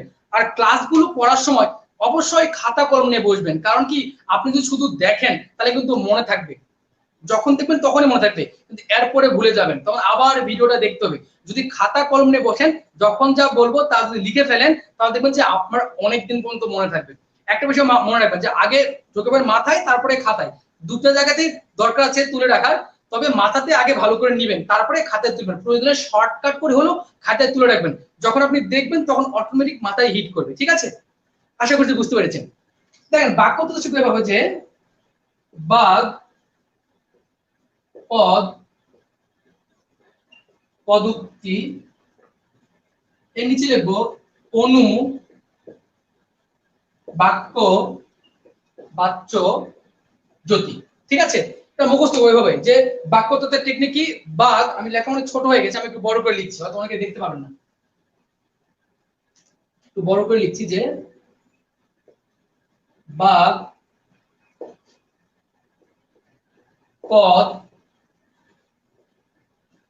পদোক্তি, এরপর হচ্ছে অনু, বাক্য, বাচ্য, জ্যোতি। ঠিক আছে, ওকে, বলছে যে এত সুন্দর ক্লাস আর 2 আওয়ার্স হলেও আমরা আছি স্যার। ওকে, থ্যাংক ইউ, আপনাদের কমেন্টস গুলো আমাদেরকে উজ্জীবিত করে। ঠিক আছে, আমাদের তো এখানে অত বেশি চাওয়া পাওয়ার কিছু থাকে না, আপনাদের যে সম্মান, যে ভালোবাসা, যে রেসপেক্টটা পাই, এটাই আমাদের মানে এই যে কোনো কষ্টগুলোকে রিমুভ করতে সহযোগিতা করে। ঠিক আছে, থ্যাংক ইউ। দেখেন আমি লিখছি যে বাক্যতে টেকনিক হচ্ছে যে বাক পদ পদোক্তি অনুবাক্য বাচ্যজ্যোতি। আপনি মুখস্থ ঠিক এভাবে যে বাক পদ পদোক্তি অনুবাক্য বাচ্যজ্যোতি। আবার বলবেন বাক পদ পদোক্তি অনুবাক্য বাচ্যজ্যোতি। আবার বলবেন বাক পদ পদোক্তি অনুবাক্য বাচ্যজ্যোতি। এখন দেখেন বাঘ বলতে কি বুঝি? এই বাঘ বলতে আমরা বাঘ ভাল্লুককে বুঝি না, এই বাঘ দ্বারা বুঝি আমরা যে বাঘ ধারা। কি বুঝি? বাঘ ধারা। এই পদ দিয়ে বুঝি যে পদক্রম। এই পদ দিয়ে কি? পদক্রম। কারণ কি বাক্য তো একটা নামই পদক্রম। আর এই পদ দিয়ে বোঝায় পদ পরিবর্তন বা পদের আনুষঙ্গিক বিষয়। উক্তি বলতে উক্তি আমরা বুঝি, অনুতে হচ্ছে অনুপরমাণু না, অনুতে হচ্ছে অনুজ্ঞা, বাক্য বাচ্যজ্যোতি। এই কয়েকটা কোন তত্ত্বে আলোচ্য বিষয়? বাক্য তত্ত্বে আলোচ্য বিষয়। এখন যদি প্রশ্ন করা হয় যে বাক ধারা কোন তত্ত্বে আলোচ্য বিষয়? বাক্য তত্ত্বের। যদি বলি যে বাচ্য কোন তত্ত্বে আলোচ্য বিষয়? বাচ্য হচ্ছে বাক্য তত্ত্বের। আর টেকনিক কি? বাক পদ পদোক্তি অনু বাক্য বাচ্যজ্যোতি। আমি আবার বলছি টেকনিকটা কিভাবে ফলো করবেন, মুখস্থ রাখবেন এভাবে যে বাক পদ পদোক্তি অনু বাক্য বাচ্যজ্যোতি। আশা করছি পারবেন। এখান থেকে একটা এক্সেপশন আছে যেটা মোস্ট ইম্পর্টেন্ট, ডাবল স্টার দিয়ে লিখেন, ডাবল স্টার দিয়ে লিখবেন। দেখবেন একটা শব্দ আছে, নাম হচ্ছে পদ প্রকরণ। দেখেন এখানে কিন্তু পদ যুক্ত অনেকগুলো শব্দ পেয়েছিলাম, তার মানে মনে হচ্ছে পদ প্রকরণও বাক্য তত্ত্বের আলোচ্য বিষয়, কিন্তু না, পদ প্রকরণ হচ্ছে শব্দ তত্ত্বের আলোচ্য বিষয়। এই একটা হচ্ছে এক্সেপশন। আর মনে রাখবেন সবসময় এক্সেপশন গুলি পরীক্ষায় বেশি আসে, আর এক্সেপশন গুলি আমরা ভাবি যে আগের মতো একই রকম ভাবি, উত্তরটা ভুল দিয়ে আসি। তাহলে পদ প্রকরণ কোন তত্ত্বের আলোচ্য বিষয়? শব্দ তত্ত্বের। শব্দ তত্ত্বের। আশা করছি বুঝতে পেরেছেন। ক্লিয়ার না সবাই? ওকে, ঠিক আছে, থ্যাংক ইউ, পারবেন আশা করছি। আমি আবার বলছি টেকনিকটা কি, টেকনিকটা আমরা বলে দিই। টেকনিক হচ্ছে বাক পদ পদোক্তি। টেকনিক কি? সরি, বাক পদ পদোক্তি অনু বাক্য বাচ্যজ্যোতি। এক্সট্রিমলি সরি আসলে। ওকে, ঠিক আছে, ঠিক আছে। এরপর আসেন আমরা শিখবো অর্থতত্ত্ব। কোন তত্ত্ব? অর্থতত্ত্ব। অর্থতত্ত্ব হচ্ছে 3 নাম্বার। 1 নাম্বার কি ছিল? ধ্বনিতত্ত্ব। 2 নাম্বার কি হলো? বাক্যতত্ত্ব। 3 নাম্বার কি তত্ত্ব? অর্থতত্ত্ব। অর্থতত্ত্ব হচ্ছে সবচেয়ে সহজ। সবচেয়ে সহজ কোন তত্ত্ব? অর্থতত্ত্ব। দেখেন অর্থতত্ত্ব মনে রাখার টেকনিক হচ্ছে শব্দের শেষে অর্থযুক্ত সকল শব্দকে আমরা অর্থতত্ত্বের আলোচ্য বিষয় বলবো। টেকনিক কি? টেকনিক হচ্ছে যে শব্দের শেষে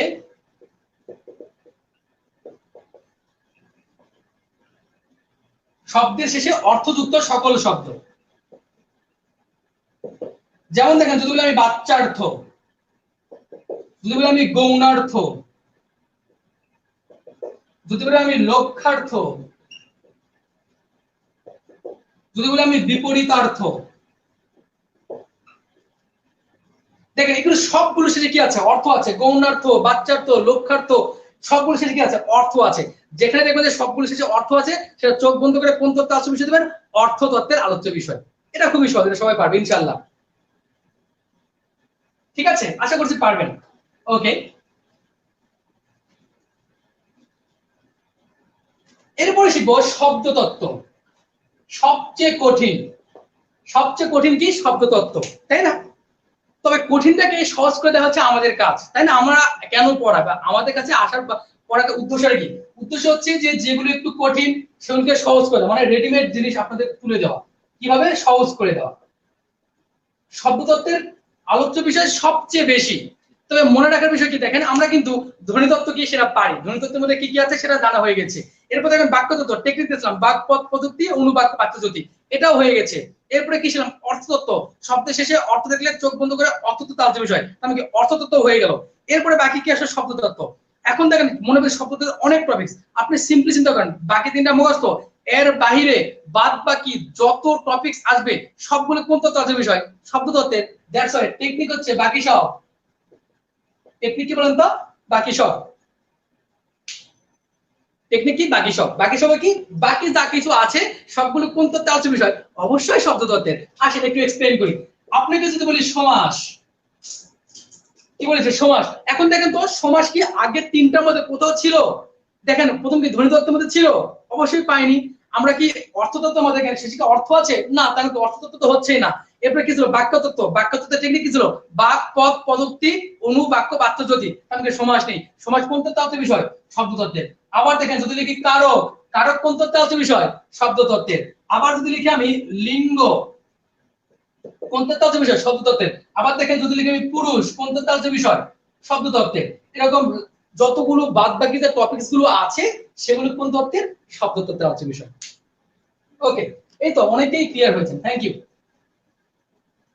এখন দেখেন এই যে চারটা শিখলাম, এই চারটা হচ্ছে ব্যাকরণের প্রধান বা মূল আলোচ্য বিষয়। আবার বলছি এই চারটা কি ব্যাকরণের প্রধান আলোচ্য বিষয়, ঠিক আছে। তাহলে বাকি থাকে কয়টা, দুইটা।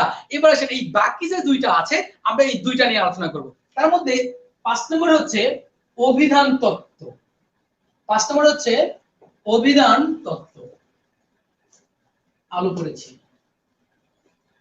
5 নম্বর হচ্ছে অভিধান তত্ত্ব, ঠিক আছে।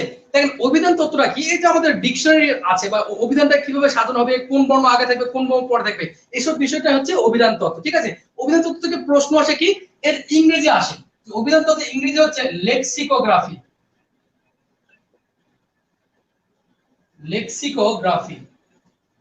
এটা ইম্পর্টেন্ট, পরীক্ষায় আসে যে অভিধান তত্ত্বের ইংরেজি কি, তখন হচ্ছে লেক্সিকোগ্রাফি। দ্যাটস ওয়াই এটা মোস্ট ইম্পর্টেন্ট, এটা মনে রাখবেন। অভিধান তত্ত্ব যদি মনে নাও রাখতে পারেন অন্তত লেক্সিকোগ্রাফি মনে রাখেন, কারণ কি পরীক্ষা এটা আসে, যদি আবার ভবিষ্যতে আসে তাহলে এটাই আসবে, ঠিক আছে। 5 নম্বর গেল। লাস্ট ওয়ান হচ্ছে ছন্দ ও অলংকার তত্ত্ব। ছন্দ ও অলংকার তত্ত্ব কি আছে বলুন তো, ছন্দ ও অলংকার তত্ত্ব। এই হচ্ছে 6 প্রকার।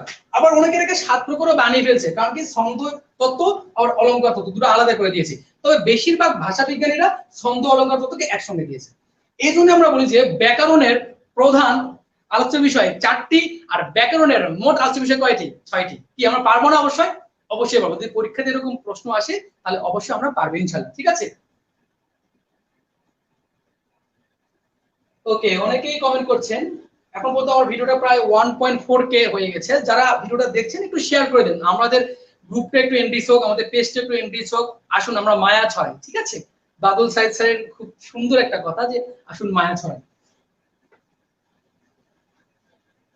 এই গুলো হচ্ছে ব্যাকরণের বেসিক জিনিস বা ব্যাকরণের আলোচ্য বিষয়, ব্যাকরণের উৎপত্তি কি এগুলো ছিলাম। এখন আমরা মোস্ট ইম্পর্টেন্ট বিষয় শিখবো, সেটা হচ্ছে বর্ণ ও ধ্বনি প্রকরণ। এখান থেকে অনেক প্রশ্ন আসে, এত প্রশ্ন আসে যে বলার মতো না, কোনো বছর মিস যাবে না। বা আপনি চাকরি পরীক্ষা বলেন বা বিশেষ বলেন, এখান থেকে প্রশ্ন আসবেই আসবে। সেটা কি ধ্বনি প্রকরণ বা বর্ণ প্রকরণ দিক, ঠিক আছে। এখন আমরা ধ্বনি প্রকরণ বা বর্ণ প্রকরণ শিখবো। আপনারা কি সবাই কি মানে এনার্জি লেস হয়ে গেছেন নাকি? আমি কিন্তু এখন ফুল এনার্জি পেয়ে আছি, ঠিক আছে। ভাবছেন যে হ্যাঁ স্যার ঘেমে গেছে বা ভাইয়া ঘেমে গেছে বা ছোট ছেলেরা ঘেমে গেছে। হ্যাঁ, আমরা ক্লাসে ঘেমে গেলেও আমাদের ক্লাসের স্পিরিট বা ক্লাস নেওয়ার যে চাহিদা বা যেটা কি বলে স্পিডটা থাকে, এটা কিন্তু কখনোই কমে না। এটা আমাদের কমে না বা আমার কমে না, ঠিক আছে। আপনার সঙ্গে থাকেন, আমরা চালিয়ে যাবো, ঠিক আছে। ওকে, এখন আমরা শিখবো ধ্বনি ও বর্ণ।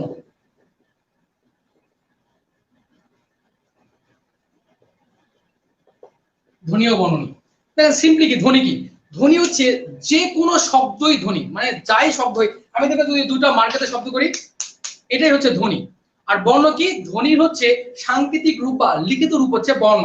সিম্পলি দেখেন, যদি আপনাকে বলি ক, ক কি বলেন তো দেখি, সবাই বলেন ক কি, উত্তর কোন তো দেখি, ক কি, ক, ক কি। অনেকে ভাবছেন ক বর্ণ, আসলে ক বর্ণ না, ক হচ্ছে ধ্বনি। বলেন ক কি, ক ধ্বনি। এবার বলেন ক কি, ক কি, ক, ক কি ধ্বনি না, ক ধ্বনি না, ক হচ্ছে বর্ণ। ক কি বর্ণ। কি কনফিউজড হয়ে গেছেন?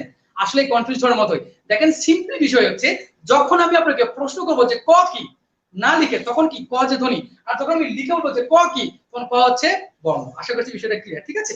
ধ্বনি আর বর্ণের বিষয়টা হচ্ছে যখন আপনি লিখে প্রকাশ করবেন তখন হচ্ছে বর্ণ, আর যখন আপনি নরমালি উচ্চারণ করবেন তখন হচ্ছে ধ্বনি। এবার আসেন আমরা বর্ণর প্রকারভেদ শিখি, ঠিক আছে। এই বর্ণকে ভাগ করতে কয় ভাগে, 2 ভাগে। কি কি বর্ণ? একটা হচ্ছে স্বরবর্ণ আর একটা হচ্ছে ব্যঞ্জন বর্ণ, ঠিক আছে। আমরা জানি সবাই স্বরবর্ণ কয়টা, 11টা। ব্যঞ্জন বর্ণ কয়টা, 39টা, ঠিক আছে। আপনাদের কাছে কোশ্চেন করছি, বলেন তো বাংলায় মোট বর্ণমালা কয়টি? প্রশ্ন শুরু করলাম যে বাংলায় মোট বর্ণমালা কয়টি? উত্তর করেন দেখি একটু, যে বাংলায় মোট বর্ণমালা কয়টি? আমি লিখেছি ধ্বনি বর্ণ, বর্ণের মধ্যে প্রশ্ন রাখলাম যে আপনাদের কাছে যে বাংলায় বর্ণমালা কয়টি। খুবই ক্রিটিক্যাল কোশ্চেন, ভেবেচিন্তে উত্তর দিবেন। ওকে, একটু কমেন্ট দেখে নেই। হ্যাঁ, লিখিত রূপ বর্ণ আর কথ্য রূপ ধ্বনি। আপনারা একটু জানান যে বাংলায় মোট বর্ণমালা কয়টি? দেখি কয়জন উত্তর করতে পারে। অনেকে উত্তর করছে 50, অভিজিৎ না হ্যাঁ আকাশনাথ উত্তর করছে 50, মাহমুদ আদ উত্তর করছে 50। ওকে, সবাই উত্তর করছে 50। আসলে কোশ্চেনটা কিন্তু এত সহজ না আপনারা যতটা ভাবে 50 ভাবছেন। আসলে বাংলায় বর্ণমালা 50টি না, বাংলায় বর্ণমালা খুবই 3 না। আপনারা এখানে 5 স্টার দিয়ে লেখেন, 5 স্টার দিয়ে লেখেন যে 5 স্টার দিয়ে লেখেন যে বাংলায় বর্ণমালা একটি। মানে বর্ণমালা কয়টি? একটি। কি ঘাবড়িয়ে গেলেন? আনকমন হয়ে গেছে? আসেন একটু এক্সপ্লেইন করি। দেখেন বাংলায় টোটাল বর্ণ আছে কয়টা? বাংলায় টোটাল বর্ণ আছে 50টা, স্বরবর্ণ 11টা, ব্যঞ্জনবর্ণ 39টা। টোটাল বর্ণ কয়টা? 50টা। এখন ধরেন আমি আপনাকে এই বর্ণগুলোকে বকুল ফুলের সাথে তুলনা করি। ধরেন আমি আপনাকে 50টি বকুল ফুল দিলাম, বকুল ফুলতে বললাম যে মালা গাঁথুন একটা, আপনি 50টা বকুল ফুলতে সুন্দর একটা মালা গেঁথেছেন। এখন বলেন এখানে তো বলা হয় যে বকুল ফুলের মালা কয়টা হয়েছে? একটা। এখন দেখেন এই 50টা বর্ণ দিয়ে বকুল ফুল তুলা করেন, তাহলে কি বর্ণ হচ্ছে কয়টা? 50টা। কিন্তু বর্ণ দিয়ে যখন মালা গাঁথবেন, মালা হবে কয়টা? একটা। দ্যাটস ওয়াই বাংলায় বর্ণমালা কয়টি? বাংলায় বর্ণমালা একটি। খুবই সাবধান, এটা আসলে কনফিডেন্সের সাথে স্টুডেন্টরা উত্তর ভুল করে বা শিক্ষার্থীরা উত্তর ভুল করে। জেনে রাখবেন, আবার বলছি, বাংলায় বর্ণমালা কয়টি? একটি। আর বাংলায় বর্ণ কয়টা? 50টা। ঠিক আছে, আশা করছি ক্লিয়ার হয়েছে। হ্যাঁ, মোট বর্ণ 50টি। ঠিক আছে, ওকে। এই বর্ণকে দুটো ভাগে ভাগ করছে, একটা হচ্ছে স্বরবর্ণ, একটা হচ্ছে ব্যঞ্জন বর্ণ। ঠিক আছে, স্বরবর্ণ আছে কয়টা? 11টা। ব্যঞ্জন বর্ণ আছে কয়টা? ব্যঞ্জন বর্ণ আছে 39টা। ঠিক আছে, হ্যাঁ নতুন করে শিখলাম যে বাংলায় বর্ণমালা একটি। হ্যাঁ, বর্ণমালা একটি, এটা কিন্তু পরীক্ষায় আসছে অনেকবার, অনেক পরীক্ষায় আসছে। দ্যাটস ওয়াই সাবধান থাকবেন। চাকরি পরীক্ষায় আসছে, বিশ্ববিদ্যালয়ে ভর্তি পরীক্ষায় আসছে যে বাংলায় বর্ণমালা কয়টি? বাংলায় বর্ণমালা একটি। ওকে, এবার আসলে আমরা প্রথমে একটু স্বরবর্ণ নিয়ে শিখি। আমরা স্বরবর্ণ নিয়ে শিখবো, ঠিক আছে? খুব মজা করে শিখবো, এগুলো খুব মজা করে শেখা যায়, খুব ভালো ভালো টেকনিক আছে, খুব মজা মজার টেকনিক আছে, এগুলো শিখবো। আসেন, স্বরবর্ণ কয়টা? 11টা। স্বরবর্ণগুলো আমি লিখলাম হচ্ছে অ, আ, হ্রস্ব ই, দীর্ঘ ই, হ্রস্ব উ, দীর্ঘ উ, রি, এ, ওই, ও, ও। ঠিক আছে, একটু বলি শোনেন, স্বরবর্ণের উচ্চারণগুলো কিভাবে করবেন। আমরা আসলে বাচ্চাকালে খুব ভুলভাবে শিখে আসছি, এখনো অনেক কিছু ভুলভাবে জানি। তো এগুলো যতটুকু পারি আমরা এই ভুলগুলো শেখার থেকে মুক্ত থাকবো। এটার উচ্চারণ কিন্তু আমরা বলি সরোয়া, স্বর বলে কিছু নেই, স্বর বলে কিছু নেই, এটা হচ্ছে আ, অ, সরি এটা কি উত্তর হচ্ছে আ। এক্সট্রিমলি সরি, একটু কনফিউজ দেখি নিজে। এটা হচ্ছে অ, তারপরটা কি? আ। এটা কি? এটা হচ্ছে হ্রস্বই, তারপরটা দীর্ঘই। তবে এটা যখন আপনি কাউকে শেখাবেন তখন কিন্তু এই স্বর আ বা স্বর অ এভাবে শেখাবেন না, শেখাবেন কিভাবে? একদম, এটাকে কি বলে? অ। এটাকে কি বলে? আ। তারপরটা কি? হ্রস্বই, তারপরটা কি? দীর্ঘই, তারপরটা কি? হ্রস্ব উ, দীর্ঘ উ, রি, এ, ওই, ও, ও। ঠিক আছে, এরপর থেকে কখনো এটাকে স্বর অ, স্বর আ এটা বলবেন না। ঠিক আছে, ওকে। এখন দেখেন তাহলে আমরা স্বরবর্ণ পাইলাম কয়টা? 11টা। আমরা এখান থেকে শিখবো হ্রস্ব স্বর। কি শিখবো? হ্রস্ব স্বর। এটা অনেকবার পরীক্ষায় আসছে। একটা ইম্পর্টেন্ট তথ্য দিচ্ছি, এইটুকু আমি এখন যেটুকু টপিকসটা পড়াবো, এখান থেকে বিসিএস এ বিগত বছরে টোটাল 7টা কোশ্চেন হয়েছে। টোটাল কোশ্চেন কয়টা? 7টা। That's why it's so important. So একটু মনোযোগ দিয়ে শিখেন, ঠিক আছে? আমি আবার বলছি, দেখেন হ্রস্ব স্বর, দীর্ঘ স্বর, কাত, এইটুকু আমি এই যে স্বরবর্ণটা লিখেছি, এই স্বরবর্ণ থেকে বিগত বিসিএস এ প্রায় না টোটাল 7টা কোশ্চেন হয়েছে। তার মানে কি অনেক ইম্পর্টেন্ট, আগামী বছর বা আগামী পরীক্ষাগুলো তো আসতে পারে। বিসিএস এ যদি না আসে, চাকরি পরীক্ষা থেকে এখান থেকে একটা কোশ্চেন মাস্ট পাবেন, একটা কোশ্চেন মাস্ট পাবেন। আর দেখেন এটা আমরা কত মজা করে শিখতে পারি। আর আজকে আলোর মধ্যে যারা শিখবেন আশা করছি ভুলবেন না, কারণ ভুলতে পারলে পুরস্কার আছে, এভাবেই শেখায়, ইনশাআল্লাহ ভুলবেন না। ঠিক আছে, দেখেন হ্রস্ব স্বর কয়টা? আমরা হ্রস্ব স্বরের টেকনিক শিখবো। টেকনিক হচ্ছে একটা ধরবো একটা ছাড়বো। টেকনিক কি বলেন তো? টেকনিক হচ্ছে একটা ধরবো একটা ছাড়বো। আপনাকে যদি বলে হ্রস্ব স্বর কি, টেকনিক বলবো যে একটা ধরবে একটা ছাড়বো, কিন্তু এভাবে বলবেন না। এভাবে বললে মানুষের লজ্জা দেবে, আল্লাহ কি ধরবে কি ছাড়বে এভাবে ধরবে। আসলে বলবেন যে আমরা একটা স্বরবর্ণকে ধরবো, একটা স্বরবর্ণকে ছাড়বো, ঠিক আছে। তার মানে আমরা প্রথমে অ কে ধরবো, আ কে ছাড়বো, একটা ধরবো একটা ছাড়বো, আবার ই কে ধরবো, এটাকে ছাড়বো, আবার দেখেন উ কে ধরবো, দীর্ঘ উ কে ছাড়বো, আবার দেখেন রি কে ধরবো, ধরে থেমে গিয়ে যাবো, আর যাবো না। তাহলে আমরা কটা ধরতে পেরেছি? চারটা। কয়টা পেয়েছি বলেন তো? চারটা পেয়েছি। তার মানে দেখেন রস্বস্বর হচ্ছে চারটা। রস্বস্বর বলতে কি বুঝি? যে স্বর বলতে উচ্চারণ আমাদের শ্বাস প্রশ্বাস কম লাগে। এবার আসেন টেকনিকটা আমরা কিভাবে মনে রাখবো, যে একটা ধরবো একটা ছাড়বো, নাকি একটা স্বরবর্ণকে ধরবো একটা স্বরবর্ণকে ছাড়বো, ঠিক আছে। এখন দেখেন আমরা ধরছি কাকে, প্রথমটাকে ধরছি একটাকে ছাড়ছি, প্রথমটাকে একটাকে ধরছি একটাকে ছাড়ছি, ছেড়ে গিয়ে আমরা রিকারকে আর রিকারকে ধরার পর আর যাবো না। এখন বলতে পারেন ভাইয়া বা স্যার যে আমি রিকারের পর আর কেন যাব না?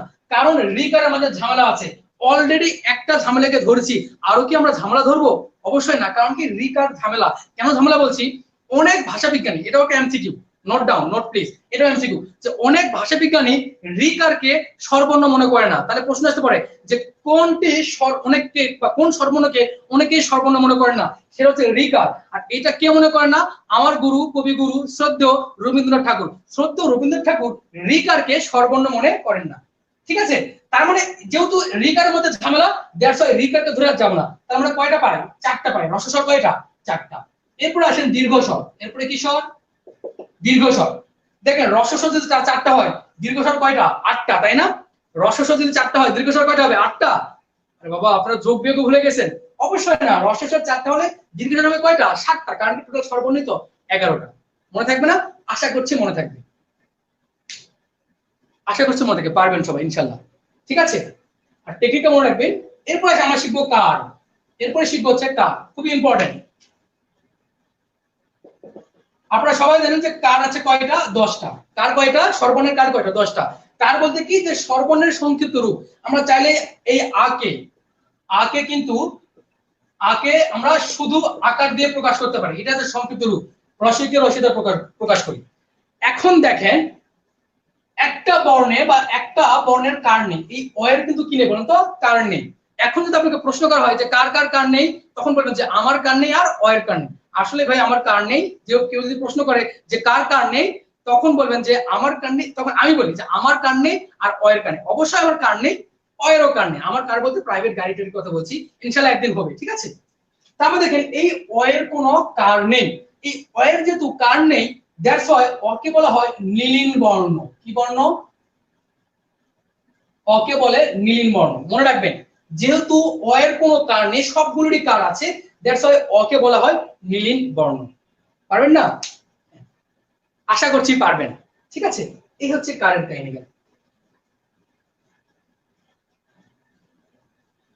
আপনাদের কি এইটুকুর মধ্যে কোনো প্রবলেম আছে? আশা করছি প্রবলেম নেই। আমাদের ক্লাসের টাইমটা প্রায় শেষের দিকে আসছে, হয়তো আমি আর 10 মিনিট একটু পড়াবো, পড়িয়ে ক্লাসটা যতটুকু পারি শেষ করে দেবো, ঠিক আছে।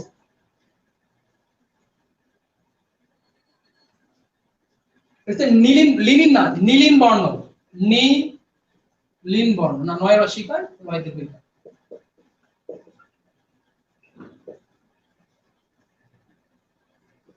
নীলিন বর্ণ, ঠিক আছে। হ্যাঁ, অকে হচ্ছে নীলিন বর্ণ বলছি, কেন বলছি তা বলে দিলাম। ওকে, যেহেতু কার শিখলাম, শেষ করে ফলাটাও শিখে ফেলি। কার যদি শিখে ফেলেছি, তাহলে ফলাটাও শিখি। বলেন ফলা আছে কয়টা? ফলা আছে 6টা। সবাই মুখস্থ করেছে। ফলা 6টা। মনে রাখার টেকনিক আছে। আপনারা হয়তো সবাই শ্রদ্ধেয় হুমায়ুন আহমেদ স্যারকে চেনেন।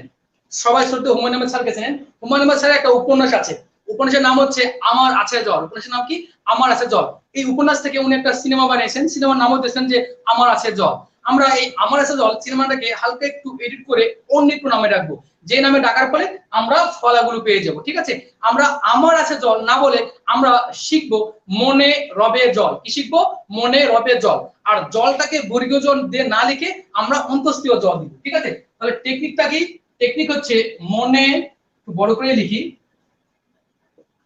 মনে রবে জল।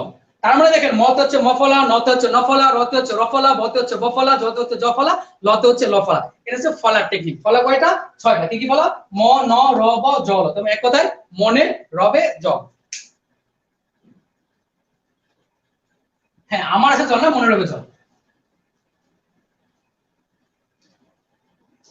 ওকে, এবার আমরা একটু ব্যঞ্জন বর্ণ নিয়ে আলোচনা করি।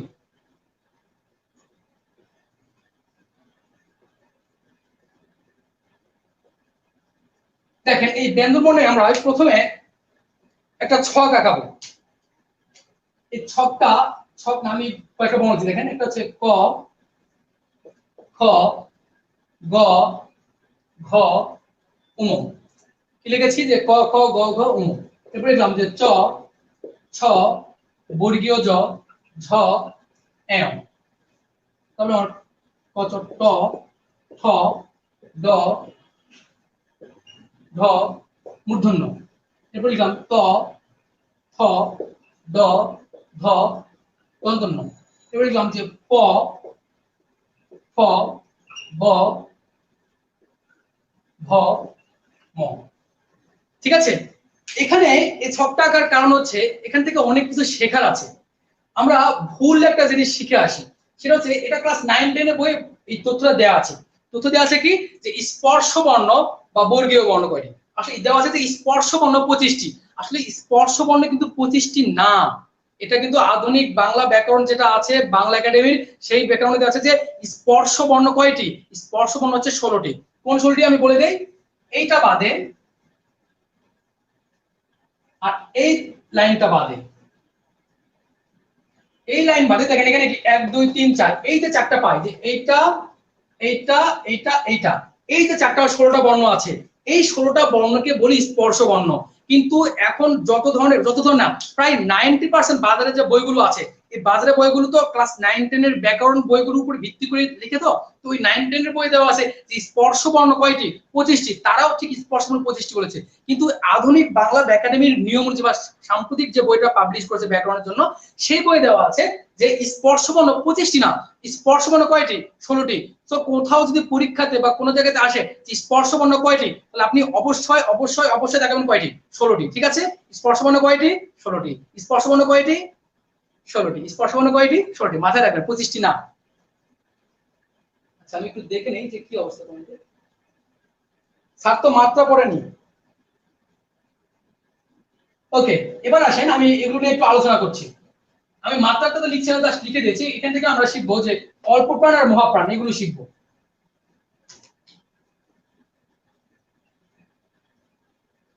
আমরা এটাকে দুটো ভাগে ভাগ করবো। এখানে একটা টান দিলাম, এখানে একটা টান দিলাম। ঠিক আছে? দেখেন এই পাশে যে কলামটা হলো, এই প্রথম কলামটা বলবো আমরা অঘোষ, এটাকে বলবো ঘোষ। ঠিক আছে? দেখেন এটাকে আবার দুই ভাগে ভাগ করবো, দুটো ভাগে ভাগ করবো। একটু দেখেন, একটু মনে হয় একটু প্রবলেম হচ্ছে, তারপর বুঝে নিন। দেখেন এই অঘোষ এবং ঘোষকে আবার ভাগ করে দুই ভাগে। একটা হচ্ছে অল্প প্রাণ, একটা হচ্ছে অল্প প্রাণ, এটা হচ্ছে মহাপ্রাণ। এটা হচ্ছে অল্প প্রাণ, এটা হচ্ছে মহাপ্রাণ। আসেন এইভাবে মুখস্থ থাকবে না, আমরা টেকনিক্যালি শিখবো। টেকনিক্যালি শিখবো কিভাবে? দেখেন আপনার মুখের কাছে হাত নেবেন, হাত নিয়ে দেখবেন যে আগে প্রাণ বলতে কি বুঝি? আমরা প্রাণ বলতে বুঝি তো নরমালি বাতাস, বা যেখানে বাতাসের অস্তিত্ব সেখানে তো প্রাণ থাকবে। বাতাস ছাড়া তো কোনো প্রাণের অস্তিত্ব নরমালি খুঁজে পাবেন না একদম স্বাভাবিকভাবে। ঠিক আছে? এখন দেখেন একটু কথা বলি। আপনি একটা বর্ণ যদি উচ্চারণ করার সময় মুখের কাছে হাত নেবেন, দেখেন আপনার মুখের কাছে হাত নিয়ে ট্রাই করেন উচ্চারণ করতে। ক, যেমন যখন ক উচ্চারণ করবেন তখন আমরা ফুসফুসতে একদম বাতাস বের হবে না, বা বের হলে আমরা বুঝতে পারবো না। কিন্তু যখন উচ্চারণ করবো খ, উচ্চারণ করতে খ, দেখেন মুখের কাছে খ উচ্চারণ করে দেখবেন বাতাস আসবে। তার মানে কি, যে শব্দগুলো উচ্চারণ করার সময় আপনার হাতে বাতাস লাগবে সেগুলো হচ্ছে মহাপ্রাণ ধ্বনি। আর যেগুলো উচ্চারণ করার সময় আপনার ফুসফুসে তো বাতাস খুবই অল্প বের হয় বা বের হয় না বললেই চলে, সেগুলোকে বলি আমরা অল্প প্রাণ। আর যেগুলো বাতাস বের হয় সেগুলো হচ্ছে মহাপ্রাণ। তার মধ্যে এখানে প্রথম যে দুটো কলাম, প্রথম যে কলাম আছে এই কলাম দুটো অঘোষ, পরের দুই কলাম হচ্ছে ঘোষ। অঘোষ বলতে বলতে কি বুঝি? যে বর্ণগুলো উচ্চারণ করার সময় আমাদের কণ্ঠতে কোথাও বাধাপ্রাপ্ত হয় না বা স্বরতন্ত্র অনুরণিত হয় না, তাকে বলি অঘোষ বর্ণ। আর যেগুলো উচ্চারণ করতে আমাদের গলা কেঁপে ওঠে বা স্বরতন্ত্র অনুরণিত হয় তাকে ঘোষ বর্ণ বলে। ঠিক আছে? ওকে ঠিক আছে, অনেকে প্রবলেম ফেস করছে। আমি অল্প প্রাণ মহাপ্রাণ যেটা বললাম সেটা খুব কাজে। একটা হচ্ছে মুখের কাছে হাত নেবেন, নিউট্রাল করবেন। যদি বলেন ক, দেখবেন ক বলতে কোনো বাতাস বের হবে না। যখন আপনি খ বলবেন দেখবেন যে আপনার তালুতে বাতাস লাগবে। তার মানে ক হচ্ছে অল্প প্রাণ, খ হচ্ছে মহাপ্রাণ। এরপর দেখেন এই যে একটা গ্রুপ ফাঁকা আছে, এটা আসলে রোহিঙ্গা গ্রুপ। এটা রোহিঙ্গা গ্রুপ বলার মতো, কিন্তু আসলে আমরা রোহিঙ্গা বলতে পারবো না, কারণ এদের আমাদের অনেক প্রয়োজন। ঠিক আছে, বাংলা ভাষাকে এরা অনেকভাবে সমৃদ্ধ করেছে। এগুলোকে আমরা বলছি যে নাসিক্য ধ্বনি বা নাসিক্য বর্ণ। নাসিক্য বর্ণ, ঠিক আছে। ওকে, আশা করছি বুঝতে পেরেছেন। যদিও এটা একটু টাফ, আরো ভালো করে বোঝানোর জন্য আসলে ফিজিক্যাল ক্লাসটা বেশি জরুরি। তো যতটুকু বুঝতে পেরেছেন ততটুকু চলবে। এখন আমি ক্লাস একদম শেষের দিকে এসেছি, আর 4 মিনিট পড়াবো। এই 4 মিনিটের মধ্যে একটা বিষয়ের মধ্যে আমি ক্লাস ইনশাল্লাহ শেষ করব। তো যারা আজকে দেখছেন তারা সঙ্গেই থাকুন শেষ পর্যন্ত। এই 4 মিনিট একটা মজার জিনিস দিব। সেই মজার বিষয়টা হচ্ছে, দেখেন আমরা আমাদের বাংলা সাহিত্যকে অনেক লেখক, কবি, সাহিত্যিক বিভিন্নভাবে সমৃদ্ধ করেছেন। তাদের জন্ম মৃত্যু সাল অনেকভাবে পরীক্ষায় আসে, কিন্তু পরীক্ষাতে আসলে আমরা গুলিয়ে ফেলি, আমরা পারি না। আমরা শিখবো কিভাবে? টেকনিক্যালি। টেকনিক্যালি শিখলে দেখবেন যে আপনি ওটা অনেকদিন মনে রাখবেন, ভুলবেন না। ঠিক আছে, দ্যাটস আমার সঙ্গে থাকুন। আসেন ক্লাস শেষ।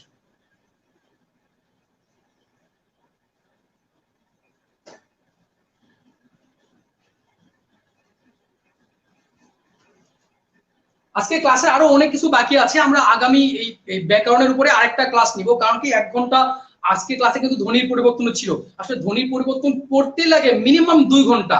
আমি 1 ঘন্টাটা কভার করা কখনোই পসিবল না। ঠিক আছে, আজকে যে লেকচারটা ছিল, লেকচারটা প্ল্যানটা ছিল অনেক বড় লেকচার প্ল্যান। এই বড় লেকচার প্ল্যান এত অল্প টাইমে শেষ করা পসিবল না। দ্যাটস ওয়াই কথাও বলতে হয়েছে অনেক দ্রুত, লিখতে হয়েছে দ্রুত, আপনাদের শিখতে হচ্ছে দ্রুত। আর মনে রাখবেন আপনাকে কিন্তু সবকিছু দ্রুত ক্যাপচার করতে হবে। কারণ কি, আপনি যদি খুবই ধীর গতির হন তাহলে কিন্তু আপনি পিছিয়ে পড়বেন। আর যদি খুবই ধীর গতির হয়ে থাকেন তাহলে সবকিছু কাজ বা শেখার কাজটা একটু দ্রুত শেখার প্র্যাকটিস করেন, দেখবেন হয়ে যাবে। আপনি পারবেন, আমরাই পারবো, তাই না?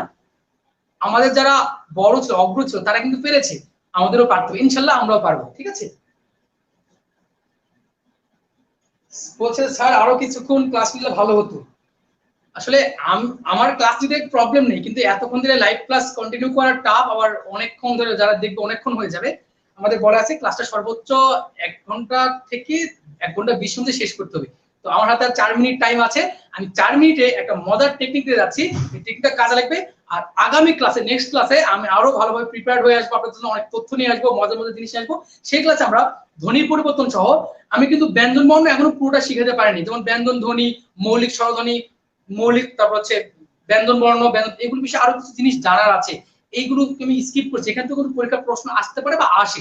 এগুলো হয়তো আমি আগামী ক্লাসে আলোচনা করবো ইনশাল্লাহ। ইনশাল্লাহ আগামী ক্লাসে আপনার সঙ্গে দেখা হবে, তখন আমি আলোচনা করবো। এখন তো 4 মিনিট, 4 মিনিটে আমি কোনো তথ্য বা কোনো একটা টপিক ধরে না করতে পারবো শেষ, না করতে পারবো ভালোভাবে শুরু। ঠিক আছে, 4 মিনিটে যা শেষ করা যাবে আমি সেটা শেষ করে আপনাদের ক্লাস থেকে আজকের মধ্যে বিদায় নেব। ঠিক আছে, ওকে। আমরা শিখবো লেখকের জন্ম মৃত্যু শেখার টেকনিক। ঠিক আছে, দেখেন শিখবো কিভাবে, যে মোবাইল নাম্বার টেকনিকে।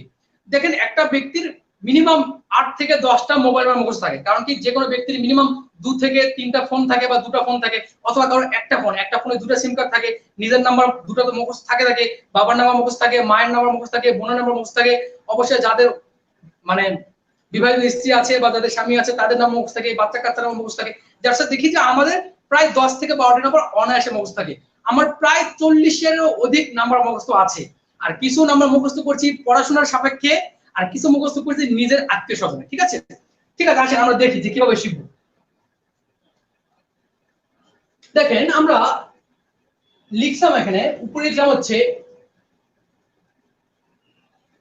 র জি রন। এখানে লিখলাম যে এম এফ জি ই এক্স ই। আমি একটু গল্প আকারে বলে নিই। ঠিক আছে, ধরেন এই রথ হচ্ছে শ্রদ্ধেয় রবীন্দ্রনাথ ঠাকুর, জিতে হচ্ছে অতি প্রিয় জীবনানন্দ দাশ, রোতে হচ্ছে বেগম রোকেয়া সাখাওয়াত, এবং নতে হচ্ছে ভালোবাসার নজরুল। ঠিক আছে, আমি আবার বলে দিচ্ছি। রতে বুঝাচ্ছি অতি শ্রদ্ধেয় আমার প্রিয় রবি ঠাকুর, জিতে হচ্ছে পছন্দের জীবনানন্দ দাশ, রতে হচ্ছে রোকেয়া সাখাওয়াত, নতে হচ্ছে নজরুল। এরপর আমি দিচ্ছি এমএফজি। এই এমএফজি মানে বোঝানো হচ্ছে যে উৎপাদন ডেট বা ম্যানুফ্যাকচারিং ডেট। আসলে লেখকরা তো পৃথিবীতে উৎপাদন হয় না, তাদের আমরা জন্মসাল ধরে নেব। আমরা লিখলাম দেখেন 018, আর ইএসপি তে এক্সপার ডেট বা মৃত্যু সাল হিসেবে ঘোষণা করবো, ঠিক আছে।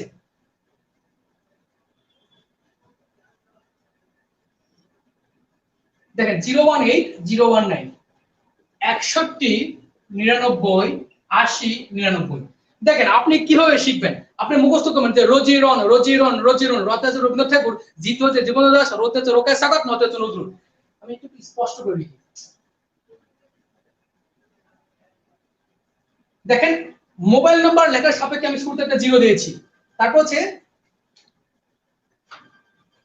সরি একটা ফোন এসেছে, মন ভাই ক্লাস আসবে প্লিজ গো ক্লাস, আপনি 20 মিনিট পরে ফোন দিন। ওকে, তাহলে দেখেন এই রথ হচ্ছে কার কি নামে আপনারা জেনে গেছেন। আমি এমএফজি দিয়েছি, এমএফজি মানে কি উৎপাদন ডেট, উৎপাদন ডেট বলতে আসলে উৎপাদন ডেট বলতে কিছু না, মানে কবে তারা পৃথিবীতে আসে। আর মোবাইল নাম্বার সাপেক্ষে 0 দিয়েছি। তার মানে দেখেন 1861 সালে আমার রবীন্দ্রনাথের জন্ম, 1899 সালে জীবনানন্দ দাশের পৃথিবীতে জন্ম হয়েছে, ঠিক সেম ভাবে 1880 সালে রোকেয়ার জন্ম এবং 1899 সালে আমার নজরুলের জন্ম। মুখস্থ এভাবে যে 018 একদম বাঙালিদের মতন মুখস্থ করবেন যে 018 61 99 80 99। বলেন আমার সঙ্গে সঙ্গে বলেন 018। যারা দেখতে পাচ্ছেন তাদের মানে জ্ঞাতার্থে বলছি, মুখস্থ করবেন এভাবে যে এখানে লেখা আছে 018, বোর্ডে আমার আলো পড়ছে তো, ওকে লিখবেন যে হচ্ছে এমএফজি লিখেছি, আমি লিখেছি 018 018 61 99 80 99, ঠিক আছে। তার মানে কি এই 018 61 61 মানে কি রবীন্দ্রনাথের জন্ম 1861 সালে, 1899 সালে জীবনানন্দ দাশের জন্ম। আমি নিচে লিখতে পারি, আচ্ছা আমি আরেকবার ক্লিয়ার করে নিচে লিখছি, কিন্তু জায়গা আছে। আসলে আজকের এই অসঙ্গতির জন্য আমি খুবই দুঃখিত, আমি ক্লাসগুলো কোনো রাতে লাইভ ক্লাস নেইনি, আমি যেখানে ক্লাস নেই বা যে জায়গায় ক্লাস নেই সবগুলো ক্লাস দিনে হয়, যার সাথে দিনের আলোতে ওরকম প্রবলেম ফেস হয়নি, আজকে একটু প্রবলেম ফেস হচ্ছে। ঠিক আছে, এখানে লিখে রেখেছি র জি রন, এখানে লিখলাম যে এম এফ জি। এখন মনে দেখা যাচ্ছে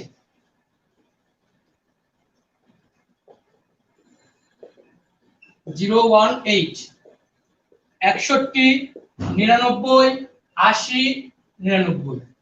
তারপর হচ্ছে ই এক্স পি 019 41 54 32 76। দেখেন রোজিরন দিয়ে ধরেন একটা ব্যক্তির নাম রোজিরন, তার ফোন আছে কয়, ফোন সিম কার্ড কয়টা, দুইটা। একটা নাম্বার হচ্ছে 018 61 99 80 99, আর একটা নাম্বার হচ্ছে 019 41 54 32 76। মুখস্থ করবেন যে 019 41 54 32 76। আর এই নাম্বারটা অনেক সহজ, 018 61 99 80 99। এখন দেখেন তার মানে কি 1941 সালে রবীন্দ্রনাথের এক্সপায়ার ডেট, আসলে এক্সপায়ার ডেট না, রবীন্দ্রনাথ মারা গিয়েছেন, ঠিক আছে। এক্সপায়ার ডেট বললে একটু কেমন লাগে। আমাদের 1954 সালে জীবনানন্দ দাশের মৃত্যু হয়েছে, 1932 সালে রোকেয়ার মৃত্যু, ঠিক সেম ভাবে 1976 সালে পৃথিবী থেকে কে পরলোক গমন করেছেন, নজরুল সাহেব। আরো মজার বিষয় দেখেন, যদি একটু মজা করে বলি, মানে ক্লাসে আমি মজা করার জন্য বা একটু এন্টারটেইন করার জন্য বলি, দেখেন এই যে ব্যক্তিগুলো তারা জীবদ্দশায় বেঁচে থাকতে 018 তারা কিন্তু রবি সিম ইউজ করতো। এখন তারা স্বর্গে গেছে, স্বর্গে গিয়ে দেখে যে রবি সিমের প্রচুর ডিস্টার্ব, কল সবসময় ড্রপ করে, নেটওয়ার্ক ঠিকঠাক পাওয়া যায় না, 5G পাওয়া যায় না। এখন বাংলা লিংক দিচ্ছে বেশি বেশি, দেখেন তারা কিন্তু স্বর্গে গিয়ে বাংলা লিংক সিম কার্ড ইউজ করা শুরু করেছে, দ্যাটস ওয়াই তাদের নাম্বার কি হয়ে গেছে 019 41 54 32 76। জাস্ট মজা করার জন্য বললাম এই আর কি। ঠিক আছে, আপনি এটা একটু লিখে নেন, কাজে দেবে ইনশাআল্লাহ।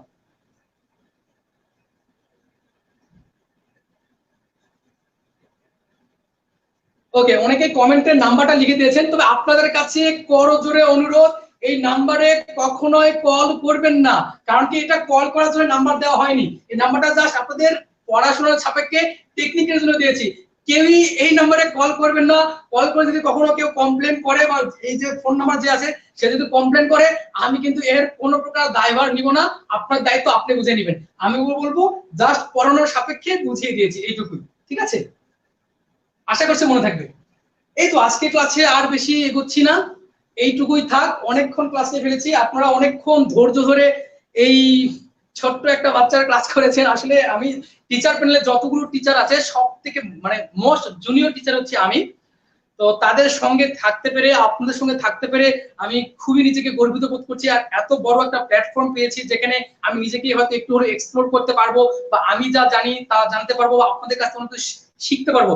এই যে একটা জায়গা পেয়েছি, এর জন্য আমি প্রথমেই কৃতজ্ঞতা জ্ঞাপন করছি শ্রদ্ধেয় বাদল সাহেব স্যারকে, এরপরে এম ওবায়দুল্লাহ স্যার, তার সঙ্গে কথা হয়েছে, উনি খুব অমায়িক মানুষ, আমাকে একটা ভালো সুযোগ দিয়েছেন আপনাদের সঙ্গে পরিচিত হওয়ার।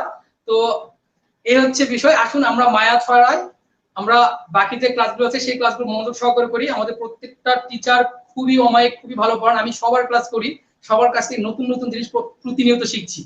আর আপনাদের যে কোনো কিছু জানার থাকলে বা কিছু প্রবলেম থাকলে অবশ্যই গ্রুপে পোস্ট করবেন, আমি আমার যদি জানার থাকে অবশ্যই উত্তর করবো। আমি ছাড়া আরো অনেকে এখানে টিচার হিসেবে আছেন বা অনেকে জানেন, তারা আপনাদের প্রশ্নের উত্তরগুলো দিবে। ঠিক আছে, আগামী ক্লাসের অপেক্ষায় নিয়ে বা আগামী ক্লাস পর্যন্ত আপনারা ভালো থাকেন, সুস্থ থাকেন, আমার জন্য দোয়া করবেন, আমি যেন সুস্থ থাকি, ভালো থাকি।